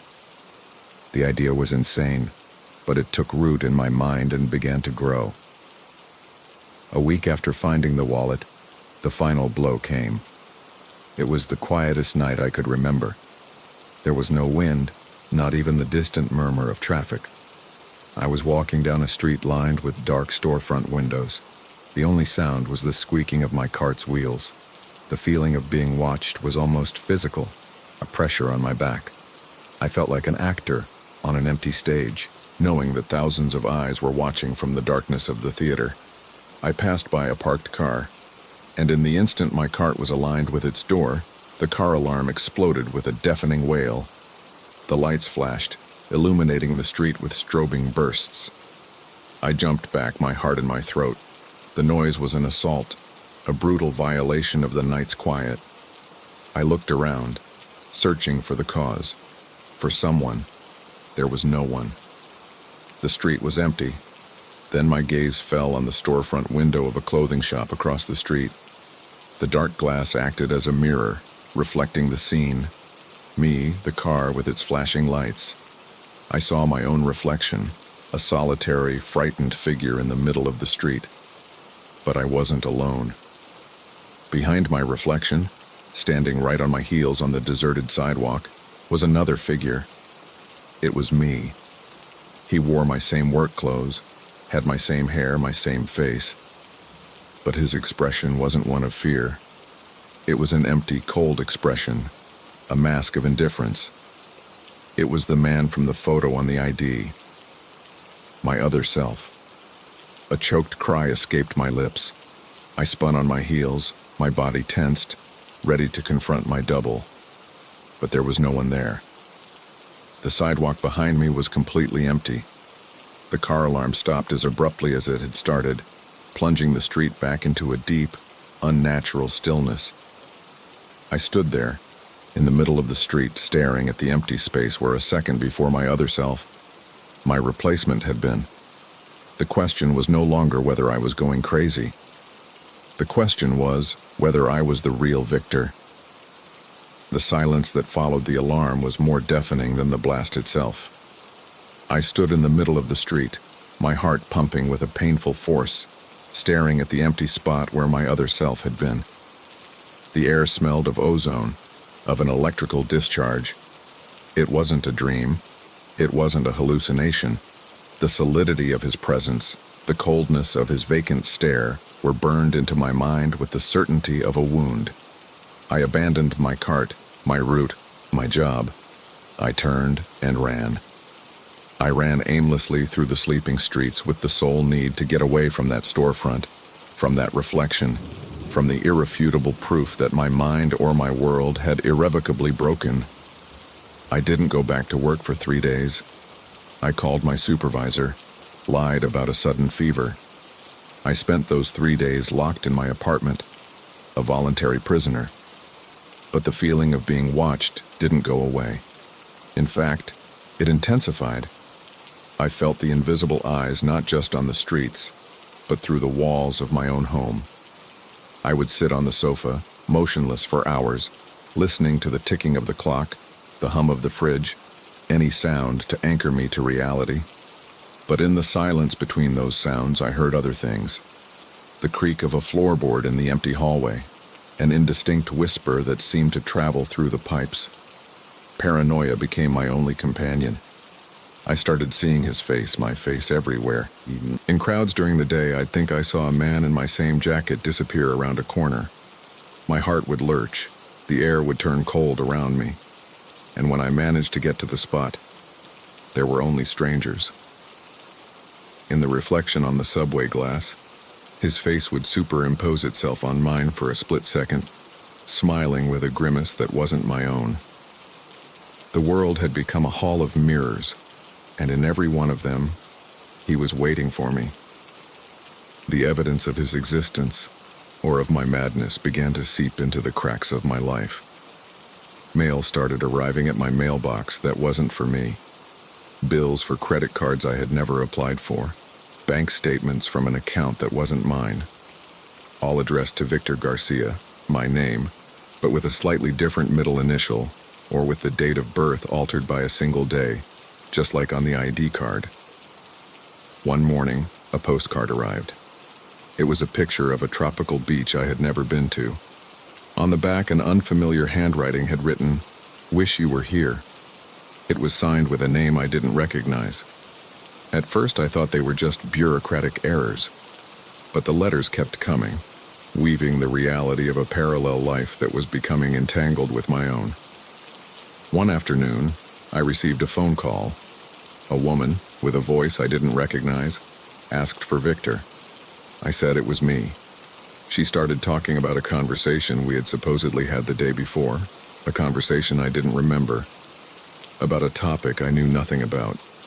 When I told her she was mistaken, that we hadn't spoken, she got angry, accused me of playing games with her, and hung up. I stood there with the phone in my hand, trembling. He wasn't just watching me. He was interacting. He was living. My identity was becoming fragile. Who was I? Who was he? Were there two of us? Or was there only one, and my mind had split in two? One half living a life the other didn't recognize. The question tormented me, kept me from sleeping, from thinking. I had to find the source. The wallet, the ID, the address. I had thrown the wallet away, but the address was burned into my memory. A series of numbers and a street name that sounded industrial, forgotten. I decided to look for it. It was my only clue, my only chance to confront the source of my madness. I spent entire days in the library, when I should have been sleeping, consulting old city maps. The street didn't appear on modern maps or in navigation systems. It was a ghost street. Finally, I found it on a dusty map from the 1970s. It belonged to an old industrial zone that had been mostly demolished to build a new highway. The street, according to the map, should be right at the edge of the demolition zone. As my obsession with the search grew, the torment on my night shift became more personal. I had to go back to work. I needed the money, and I needed the routine to keep from completely falling apart. But my route was no longer a refuge. It was his game board. He started leaving things for me. One night I found one of my coffee mugs, one I used every morning, placed perfectly in the center of a deserted park bench, miles from my home. Another night I found a book from my bookshelf lying in the middle of a sidewalk. They were messages. He was telling me he could enter and leave my life as he pleased, that no lock could stop him, that my safe space no longer existed. The city itself seemed to have turned against me. Streetlights would flicker and die as I passed, plunging me into sudden darkness. Alleys I had crossed hundreds of times seemed to end in brick walls I didn't remember. I was getting lost on my own route, in my own territory. The world was being rewritten around me to corner me. Finally, after a week of searching, I found the street from the ID card. It was in a desolate area, a purgatory of abandoned warehouses and silent factories. The street was barely a path of cracked asphalt, lined with brick buildings with broken windows. And there, at the end of the street, was the number I was looking for. An old apartment building, about 5 stories high, looking decrepit and abandoned. My heart was pounding brutally. I knew I had to go in. If there was an answer, it was in there. The main door was open, its hinges broken. The inside smelled of damp and neglect. I went up the stairs, my steps raising clouds of dust. I found the apartment. The door was closed, but the wood was rotten. With a couple of shoves from my shoulder, the lock gave way and the door groaned open. The air that came from inside was cold and stale. I turned on my flashlight and aimed it into the darkness. And then, all the air left my lungs. The apartment was furnished, and it was an exact replica of mine. It was my sofa, but with the springs burst and the fabric rotting. It was my coffee table, but covered in a half-inch layer of dust. It was my bookshelf, with the same books, but their pages were yellowed and stuck together from the damp. It was my life, but seen through a filter of decades of neglect and decay. It was the apartment of a ghost. My ghost. I walked through the interior, horrified. On the walls there were photographs. They were photos of me, but in them, I was with people I didn't know. Me, smiling on a beach next to an unknown woman. Me, at a family celebration, surrounded by strange faces. It was the other Victor's life, a life I hadn't lived. I approached the bedroom wall. There was a wedding photo. It was me, younger, next to a bride I had never seen. And in the background of the photo, the date. It was the exact day I had a serious car accident, an accident that left me in a coma for a week and with gaps in my memory. A monstrous, impossible thought began to take shape in my mind. What had really happened in that accident? What if I hadn't woken up alone? What if the man who walked out of that hospital wasn't the same one who went in? As I stood there, in the middle of that macabre reflection of my life, my mind on the verge of shattering, I heard a sound. It wasn't a whisper or a knock, it was a real close sound. The sound of a key turning in the apartment's front door. Someone was coming in. I spun around, paralyzed, just as the door began to slowly swing open. The sound of the key in the lock was the snap of a closing trap. I stood petrified in the middle of the room, a macabre museum of my own life. The knob turned with an agonizing slowness, and the door swung inward, revealing only the dark, silent hallway of the building. No one was there. I waited, holding my breath, for my other self to walk in. But the hallway remained empty. An icy whisper that sounded disturbingly like my own voice seemed to slide from the darkness, saying, "Welcome home." And then the door slammed shut with a thunderous violence that shook the entire apartment, plunging me back into darkness and dust. I ran to the door and pushed. It wouldn't move. It was locked, sealed like a tomb. I pounded the rotten wood with my fists, shouting, but the sound was absorbed by the thick silence of the abandoned building. I went to the windows. They were covered in a thick layer of grime. I tried to open one, but it was stuck, welded shut by rust and time. I grabbed a broken chair and smashed it against the glass. The wood of the chair splintered, but the glass didn't even crack. It was unnaturally strong. I was trapped in my ghost apartment, in the physical proof of my own madness or of a conspiracy that was beyond my understanding. The hours that followed were a descent into the abyss. I walked through the rooms, touching the objects, my objects, covered in the shroud of time. The feeling of unreality was total. It was my life, but dead. I saw the armchair where I would sit to read, but its fabric was torn and smelled of mildew. I saw the table where I ate, but its surface was cracked and warped. It was like walking through my own future after my own death. I stopped in front of a mirror hanging on the hallway wall, its glass stained black with age. I expected to see his face looking back, but I only saw my own, gaunt and terrified. The paranoia reached its peak. Every shadow seemed to move. Every creak of the building was him, my other self, moving in the walls, watching me, waiting. I went to the kitchen. It was a replica of mine, but the faucets were covered in rust and cobwebs hung from the cabinets. I opened a drawer, looking for something, anything. And inside, under a set of tarnished silverware, I found a yellowed envelope. It wasn't addressed to me. Or was it? The recipient was Victor Garcia. My name, my address, the address of this abandoned apartment. The handwriting was a doctor's. With trembling fingers, I pulled out the single sheet of paper inside. It was a letter. I read it by the light of my flashlight. It wasn't from a friend. It was a psychiatrist's report. It described the condition of his patient, Victor Garcia. It spoke of a severe cranial trauma after a traffic accident. It spoke of partial amnesia. And it spoke of a diagnosis, Capgras syndrome, a condition in which the patient believes a close person has been replaced by an identical imposter. But the report described an extremely rare and complex variant. The patient didn't believe a loved one was an imposter. He believed that he himself had been replaced. The letter detailed how the patient, Victor, had become convinced that an exact double was trying to steal his life. It described how he had started receiving mail from his supposed double, how he received calls intended for him. The doctor explained that these were all self-delusions, constructs of a fractured mind trying to make sense of the gaps in his memory, and the feeling of alienation from himself after the trauma. The wallet, the calls, the mail, all were fabrications or misinterpretations of random events, magnified by paranoia.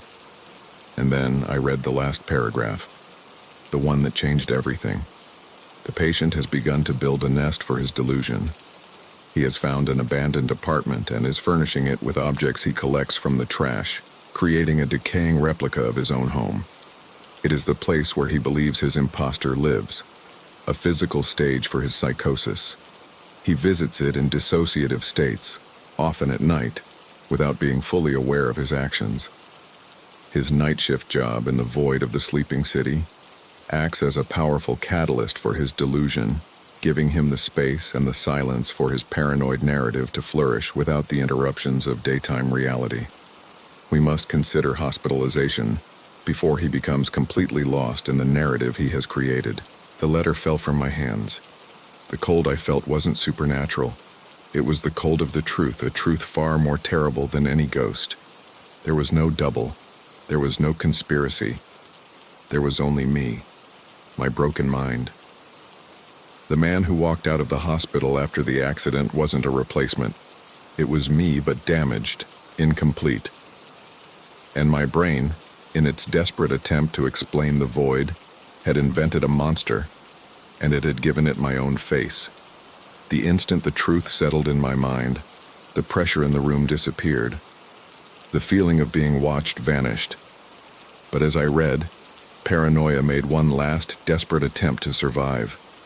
A voice in my head, the voice of my double, whispered to me, "It's a trap. The letter is fake.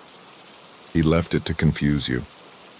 They want you to think you're crazy so they can trap you." For a moment, I clung to that idea. It was easier to believe in an external enemy than an internal one. It was easier to be the victim of a conspiracy than the author of my own madness. The idea of being sick was a loneliness far deeper than that of being hunted. If there was a double, then I was real. If there wasn't, then I wasn't sure what I was. But the cold, terrible logic of the letter was stronger. Everything fit. My nocturnal wanderings, the feeling of being erased. I wasn't being erased. I was erasing my own tracks in a state I wasn't aware of. It was replaced by a different, more intimate and lonely horror, the horror of confronting oneself. I sat on the dusty floor, surrounded by the trash I myself had collected to build the lair of my imaginary enemy. and I cried. I cried for the man I thought was chasing me, who was myself. I cried for the years of self-imposed loneliness and fear. I stood up and walked to the door. I turned the knob. It was open. It had never been locked. The only lock had been in my mind. I walked out of the apartment and down the stairs. I stepped out of the building, and the morning sunlight blinded me. The world seemed strangely normal, noisy, indifferent. I stood there, on the sidewalk of that ghost street, a man who had just witnessed the death of his own ghost. Months have passed. I don't work the night shift anymore. The solitude of the empty streets is no longer a comfort. Now I seek out noise, crowds, the constant validation that the world I see is the same one everyone else sees. I'm in therapy. Dr. Vega is helping me put the pieces back together. She tells me the other Victor was a way for my mind to give form to my fears, my loneliness, the feeling of not being the same after the accident. I got a day job in a warehouse. The constant noise of the machinery and the voices of my coworkers are a balm. They are proof that I'm not alone in my head. I haven't had any more hallucinations. I haven't seen his face in any reflection. But sometimes, on very stressful days, I feel an echo of that paranoia, a fleeting doubt. Am I really alone? The fight isn't over. It's a silent battle I wage every day. What I've come to realize is that sometimes, madness isn't an abyss you fall into. It's a labyrinth you build yourself brick by brick to protect yourself from a truth that's too painful. And the most terrifying monster isn't the one that stalks you in the darkness. It's the one that looks back at you from the mirror, with your own face, waiting for you to let your guard down so it can take control. The other shift, the one spent on watch against yourself, never truly ends.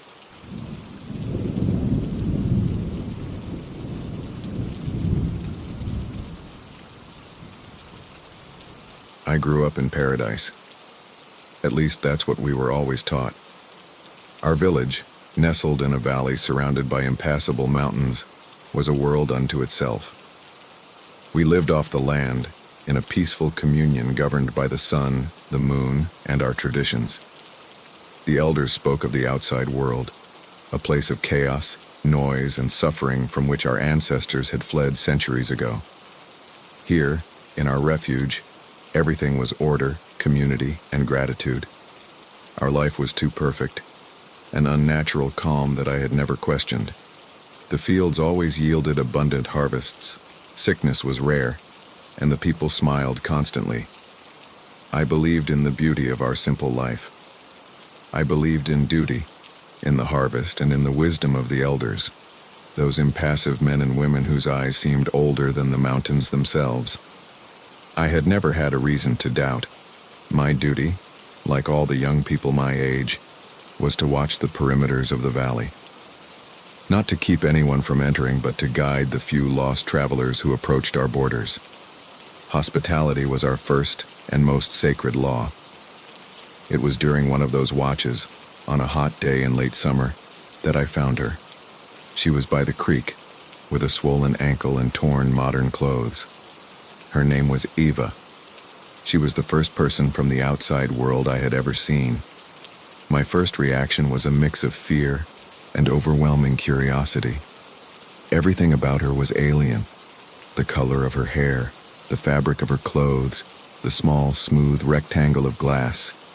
Her phone, that she held in her hand and stared at with frustration. I approached cautiously, just as we had been taught. She was startled when she saw me, but her fear was replaced by relief. She was lost. Her car had broken down on one of the old logging roads in the mountains. I helped her up and guided her toward the village. Along the way, she peppered me with questions. Where was she? How did she get to the main road? Why wasn't her glass device working? I tried to answer with the courtesy that had been instilled in me, but her question seemed strange, as if she were talking about a world that didn't exist. Ours was the only world that mattered. Eva's arrival in the village was an event. People came out of their houses. their expressions open and friendly. The elders, in their ceremonial robes and wrinkle-furrowed faces, received her in the center of the square. They offered her water, food, and a place to rest. They assured her she was safe, that we would care for her until her ankle healed. But there was something in their cheerfulness and intensity, a kind of predatory joy I had never noticed before. They told her she should stay with us until after the harvest festival. It was a couple of weeks away. It was for her safety, they explained, and so she could have the honor of celebrating the most important time of our year with us. Eva, grateful and unsuspecting, accepted. The elders assigned me the task of being her guardian and guide. I was to make sure she wanted for nothing and learned our customs. We spent a lot of time together. I taught her to milk the goats, to grind the grain. She, in turn, told me about her world. She spoke of cities with buildings that scraped the sky, of cars that traveled at incredible speeds, of an invisible network that connected everyone on the planet. Her stories were fascinating, impossible, and they contradicted everything the elders had taught me about the misery and chaos outside. A seed of doubt began to grow inside me. I started to look at my own home through Ava's eyes. The peace of the village began to feel like a forced quiet. The kindness of the people, an act. And the symbols that adorned every corner of our world no longer seemed like protective decorations. Their spirals looked like they were closing in on themselves, like a trap. Eva was observant. One afternoon, as we were walking along the edge of the village, she asked me a question I couldn't answer. If your hospitality is so sacred, why are there no roads leading out of the valley? I repeated the old teaching. Because no one who finds peace wishes to return to chaos. But for the first time, the words sounded hollow in my own mouth. She pointed to a series of tall stones that marked the perimeter. Those stones, she said, don't look like markers. They look like walls. Her distrust was contagious. She began to ask about other outsiders. She was sure she couldn't be the first person to get lost in these mountains. I told her what I knew, the stories that were told of others who had arrived, stayed for a while, and, grateful, had left. But when? She asked. When did they leave? I don't know, I admitted. I've never seen anyone leave. That night I couldn't sleep. The image of Ava, trapped like a bird in a gilded cage, tormented me. The certainty that something was terribly wrong took hold. Driven by a need that was stronger than my fear of the elders, I did something that was strictly forbidden. I went into the House of Records, the building where the elders kept the history of our community. The inside smelled of old wood and secrets. In the main room, the records of births, unions, and deaths were in plain sight on oak shelves. But I knew there was a back room, one only the elders could access. I forced the lock with my knife and went in. The room was small, windowless. The air was cold and smelled of dry earth. The walls were covered in shelves, but instead of books, there were hundreds of small, dark wooden plaques. Each had a name and a date engraved on it. They were names I didn't recognize, names alien to the few families that made up our village. Before looking at the plaques, my attention was drawn to a large map of the valley hanging on one wall. It was hand-drawn on old leather. Most of the valley was marked with symbols for crops or pastures, but there were several areas, small clearings in the forest, marked with a black spiral, and the word, consecrated. One of those spots was exactly where I had found Ava. With a knot in my stomach, I turned to the plaques. I picked one at random. Alejandro, lost logger. Autumn harvest, 120 years ago. I picked up another. Isabel and Ricardo, hikers. Summer harvest 80 years ago. Terror washed over me like a wave of icy water. The harvest. The word echoed in my head with a new, monstrous meaning. I went through the plaques, decades and decades of names of lost lives of outsiders who had never left. They were the secret fertilizer of our paradise. They were the tithe we paid to the land. My trembling hand searched for the most recent plaques. I found the name of a man I vaguely remembered from my childhood, a traveling salesman who stayed with us one winter and who, according to the elders, had left one spring morning. His plaque read, "Winter Harvest." And then, I saw one last shelf, nearly empty. It held only one plaque. It was made of a lighter, freshly carved wood. The engraving was new. It smelled of fresh sap. And on it, there was a name. Eva. Beneath the name, a date. The last day of the Harvest Festival. I stared at the plaque, the irrefutable proof of the death sentence for the woman I myself had led into the trap.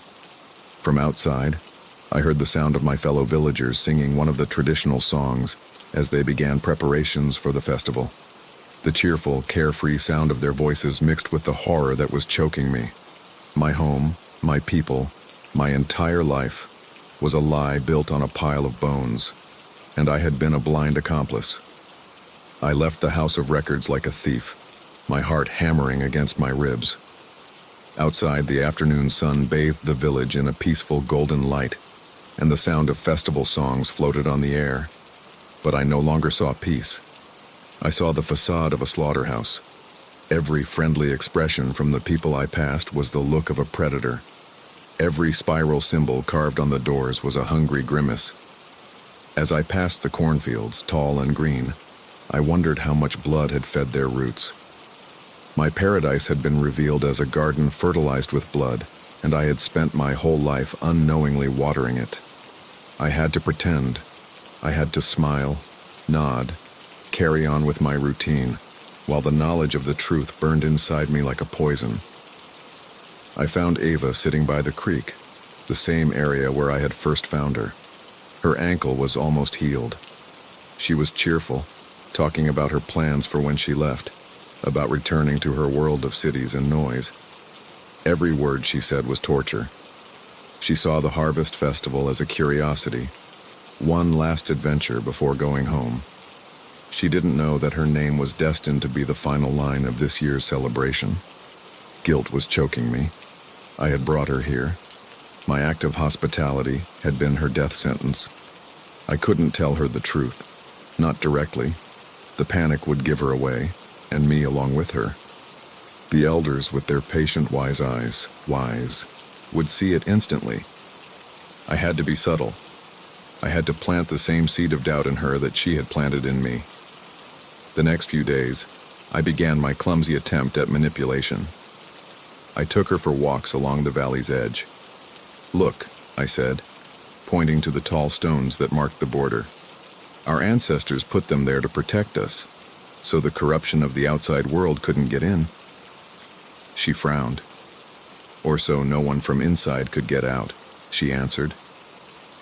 I pretended to laugh at her remark, but her sharp perception both scared me and gave me hope. I told her stories, village legends the elders told us as children, but I embellished them with dark details of my own invention. I told her about the harvest, but in my version, the land sometimes wasn't content with grain.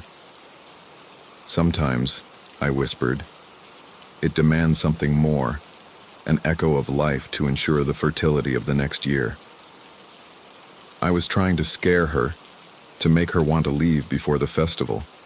But Eva, raised in a world of logic, interpreted my stories as simple folklore, like ghost stories told around a campfire. As I tried to warn her, I felt the eyes of the elders on me. They didn't smile at me the same way anymore. Their gazes were long, inquisitive. They noticed the change in me, my nervousness, the way my hands sometimes trembled, the way my eyes constantly darted toward Eva. They realized my loyalty was cracking. One afternoon, one of them, the oldest, called me over. He was sitting in the square, carving a small wooden figure. I sat next to him. The silence stretched on. "The outsider is strong," he finally said, without looking up from his work. "Her spirit is bright. The land will be pleased this year." A chill ran down my spine. He spoke of her as if she were an animal being raised for slaughter. I realized he wasn't just making conversation. He was warning me. He was reminding me of my place. The well-being of the village depends on everyone's duty, Jonas. To sacrifice the few for the good of the many is the law of life. Your parents understood this. They lived a long and happy life thanks to the balance. You understand this too, don't you?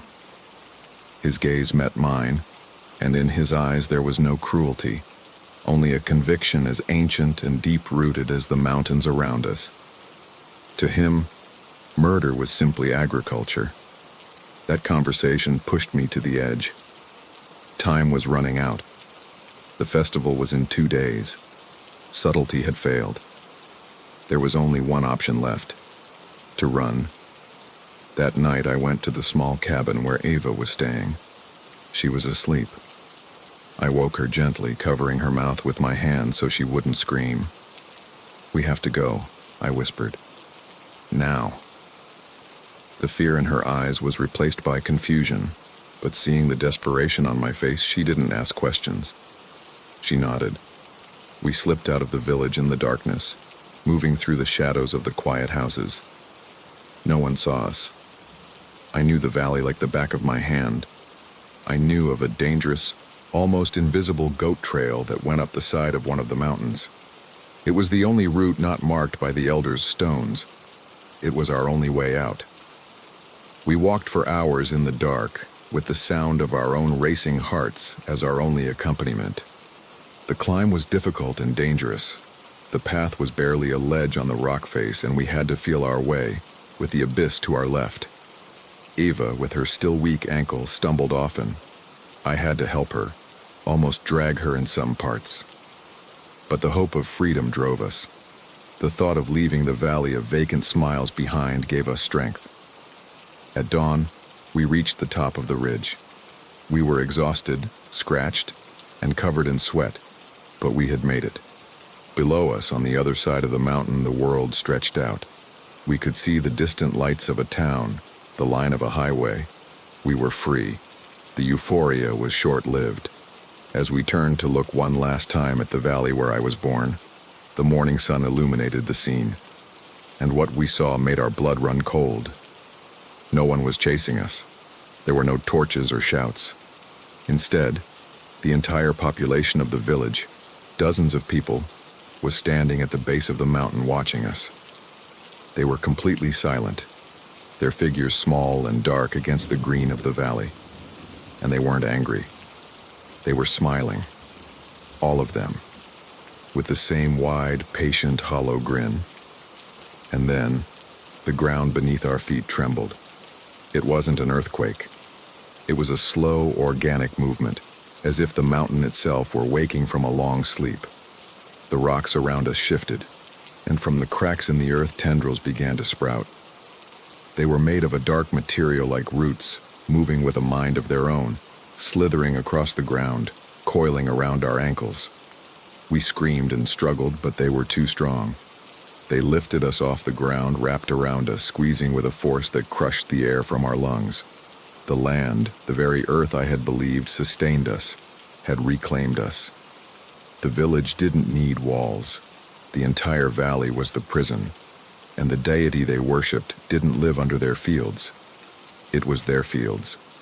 It was the valley. It was the mountain.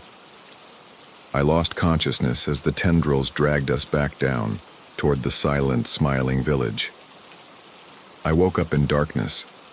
The air smelled of earth and roots.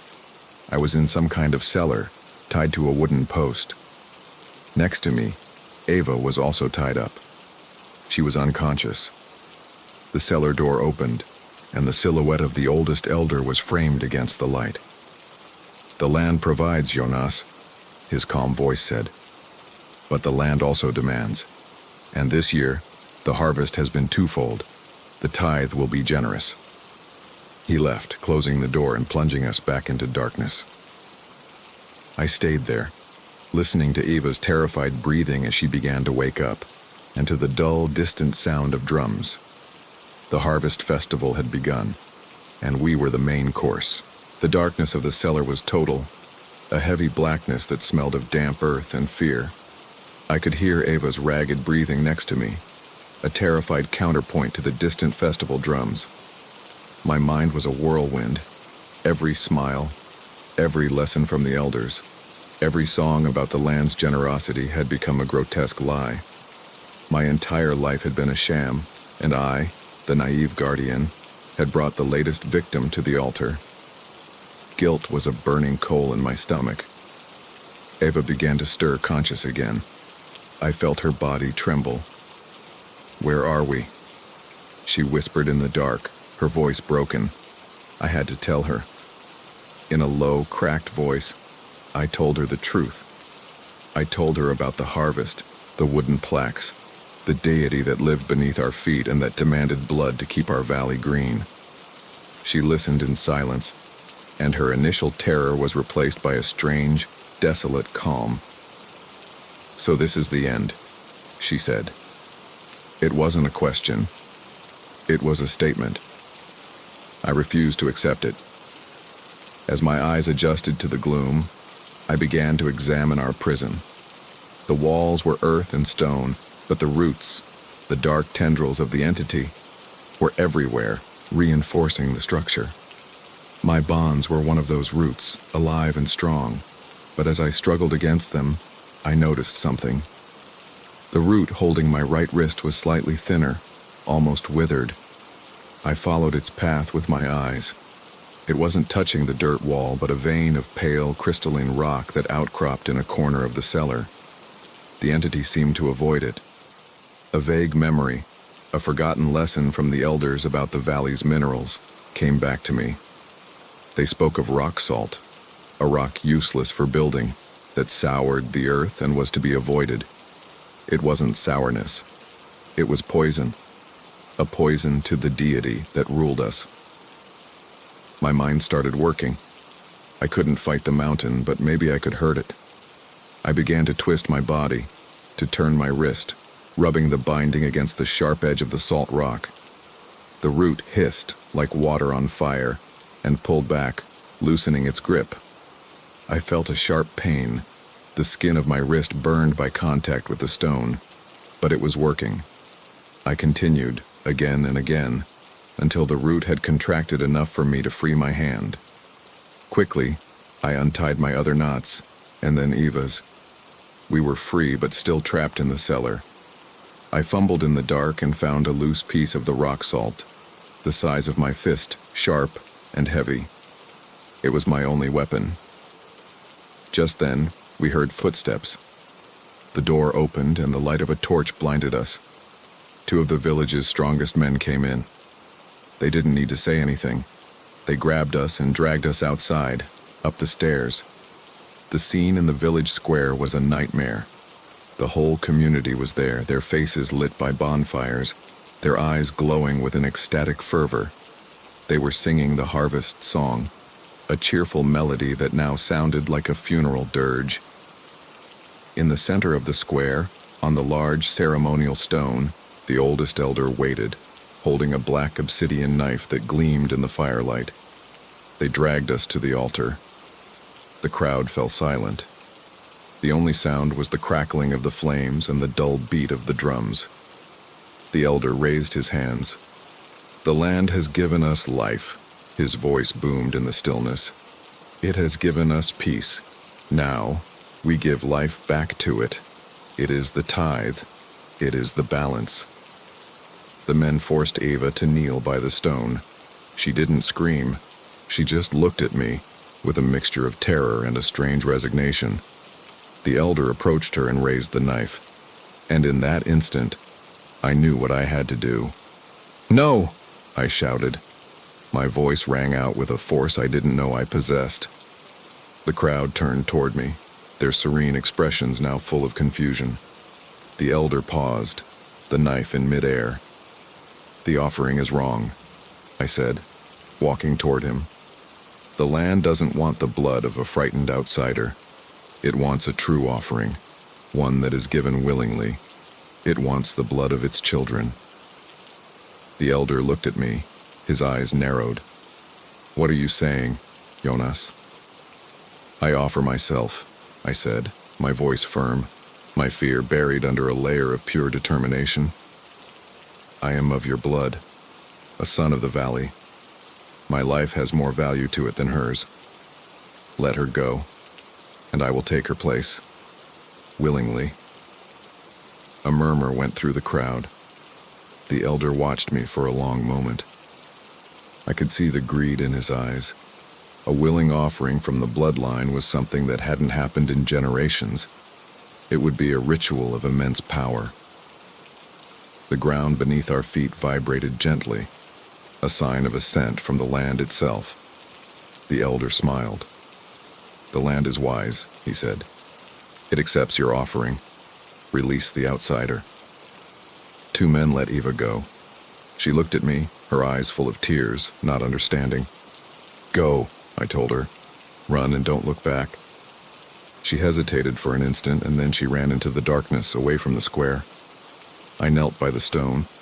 I closed my eyes, clutching the piece of rock salt I was hiding in my hand. I felt the elder behind me. I felt the cold tip of the obsidian knife on the back of my neck. "For the land and for the harvest," he whispered. The instant I felt the pressure of the knife, I acted. I spun around and struck, not the elder, but the altar. I smashed the rock salt with all my might against the center of the spiral symbol carved into the rock. The reaction was instant and apocalyptic. The rock salt hissed as if it had been dropped in acid. The symbol on the altar lit up with a sickly green light, and then it cracked. A fissure ran through the stone and a black dust poured out of it. The entire earth screamed. It wasn't a sound. It was a shockwave of pure pain that threw all of us into the air. The ground split open. The dark tendrils erupted from the earth, not to capture, but writhing in a death agony. The villagers, who until then had maintained their vacant expressions, began to scream in terror, feeling the connection to their deity severed for the first time in their lives. The artificial prosperity of our valley was dying. In the midst of the chaos, I ran. I ran into the forest, away from the screams and the trembling earth. I found Eva hiding among some trees at the edge of the valley.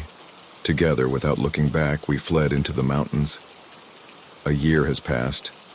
We live in the outside world. It's a noisy, chaotic, and imperfect place, and I love it for that. I don't know what became of my village. I suppose that without the unnatural blessing of its god, their crops withered, and their paradise became a wasteland. Sometimes the guilt weighs on me.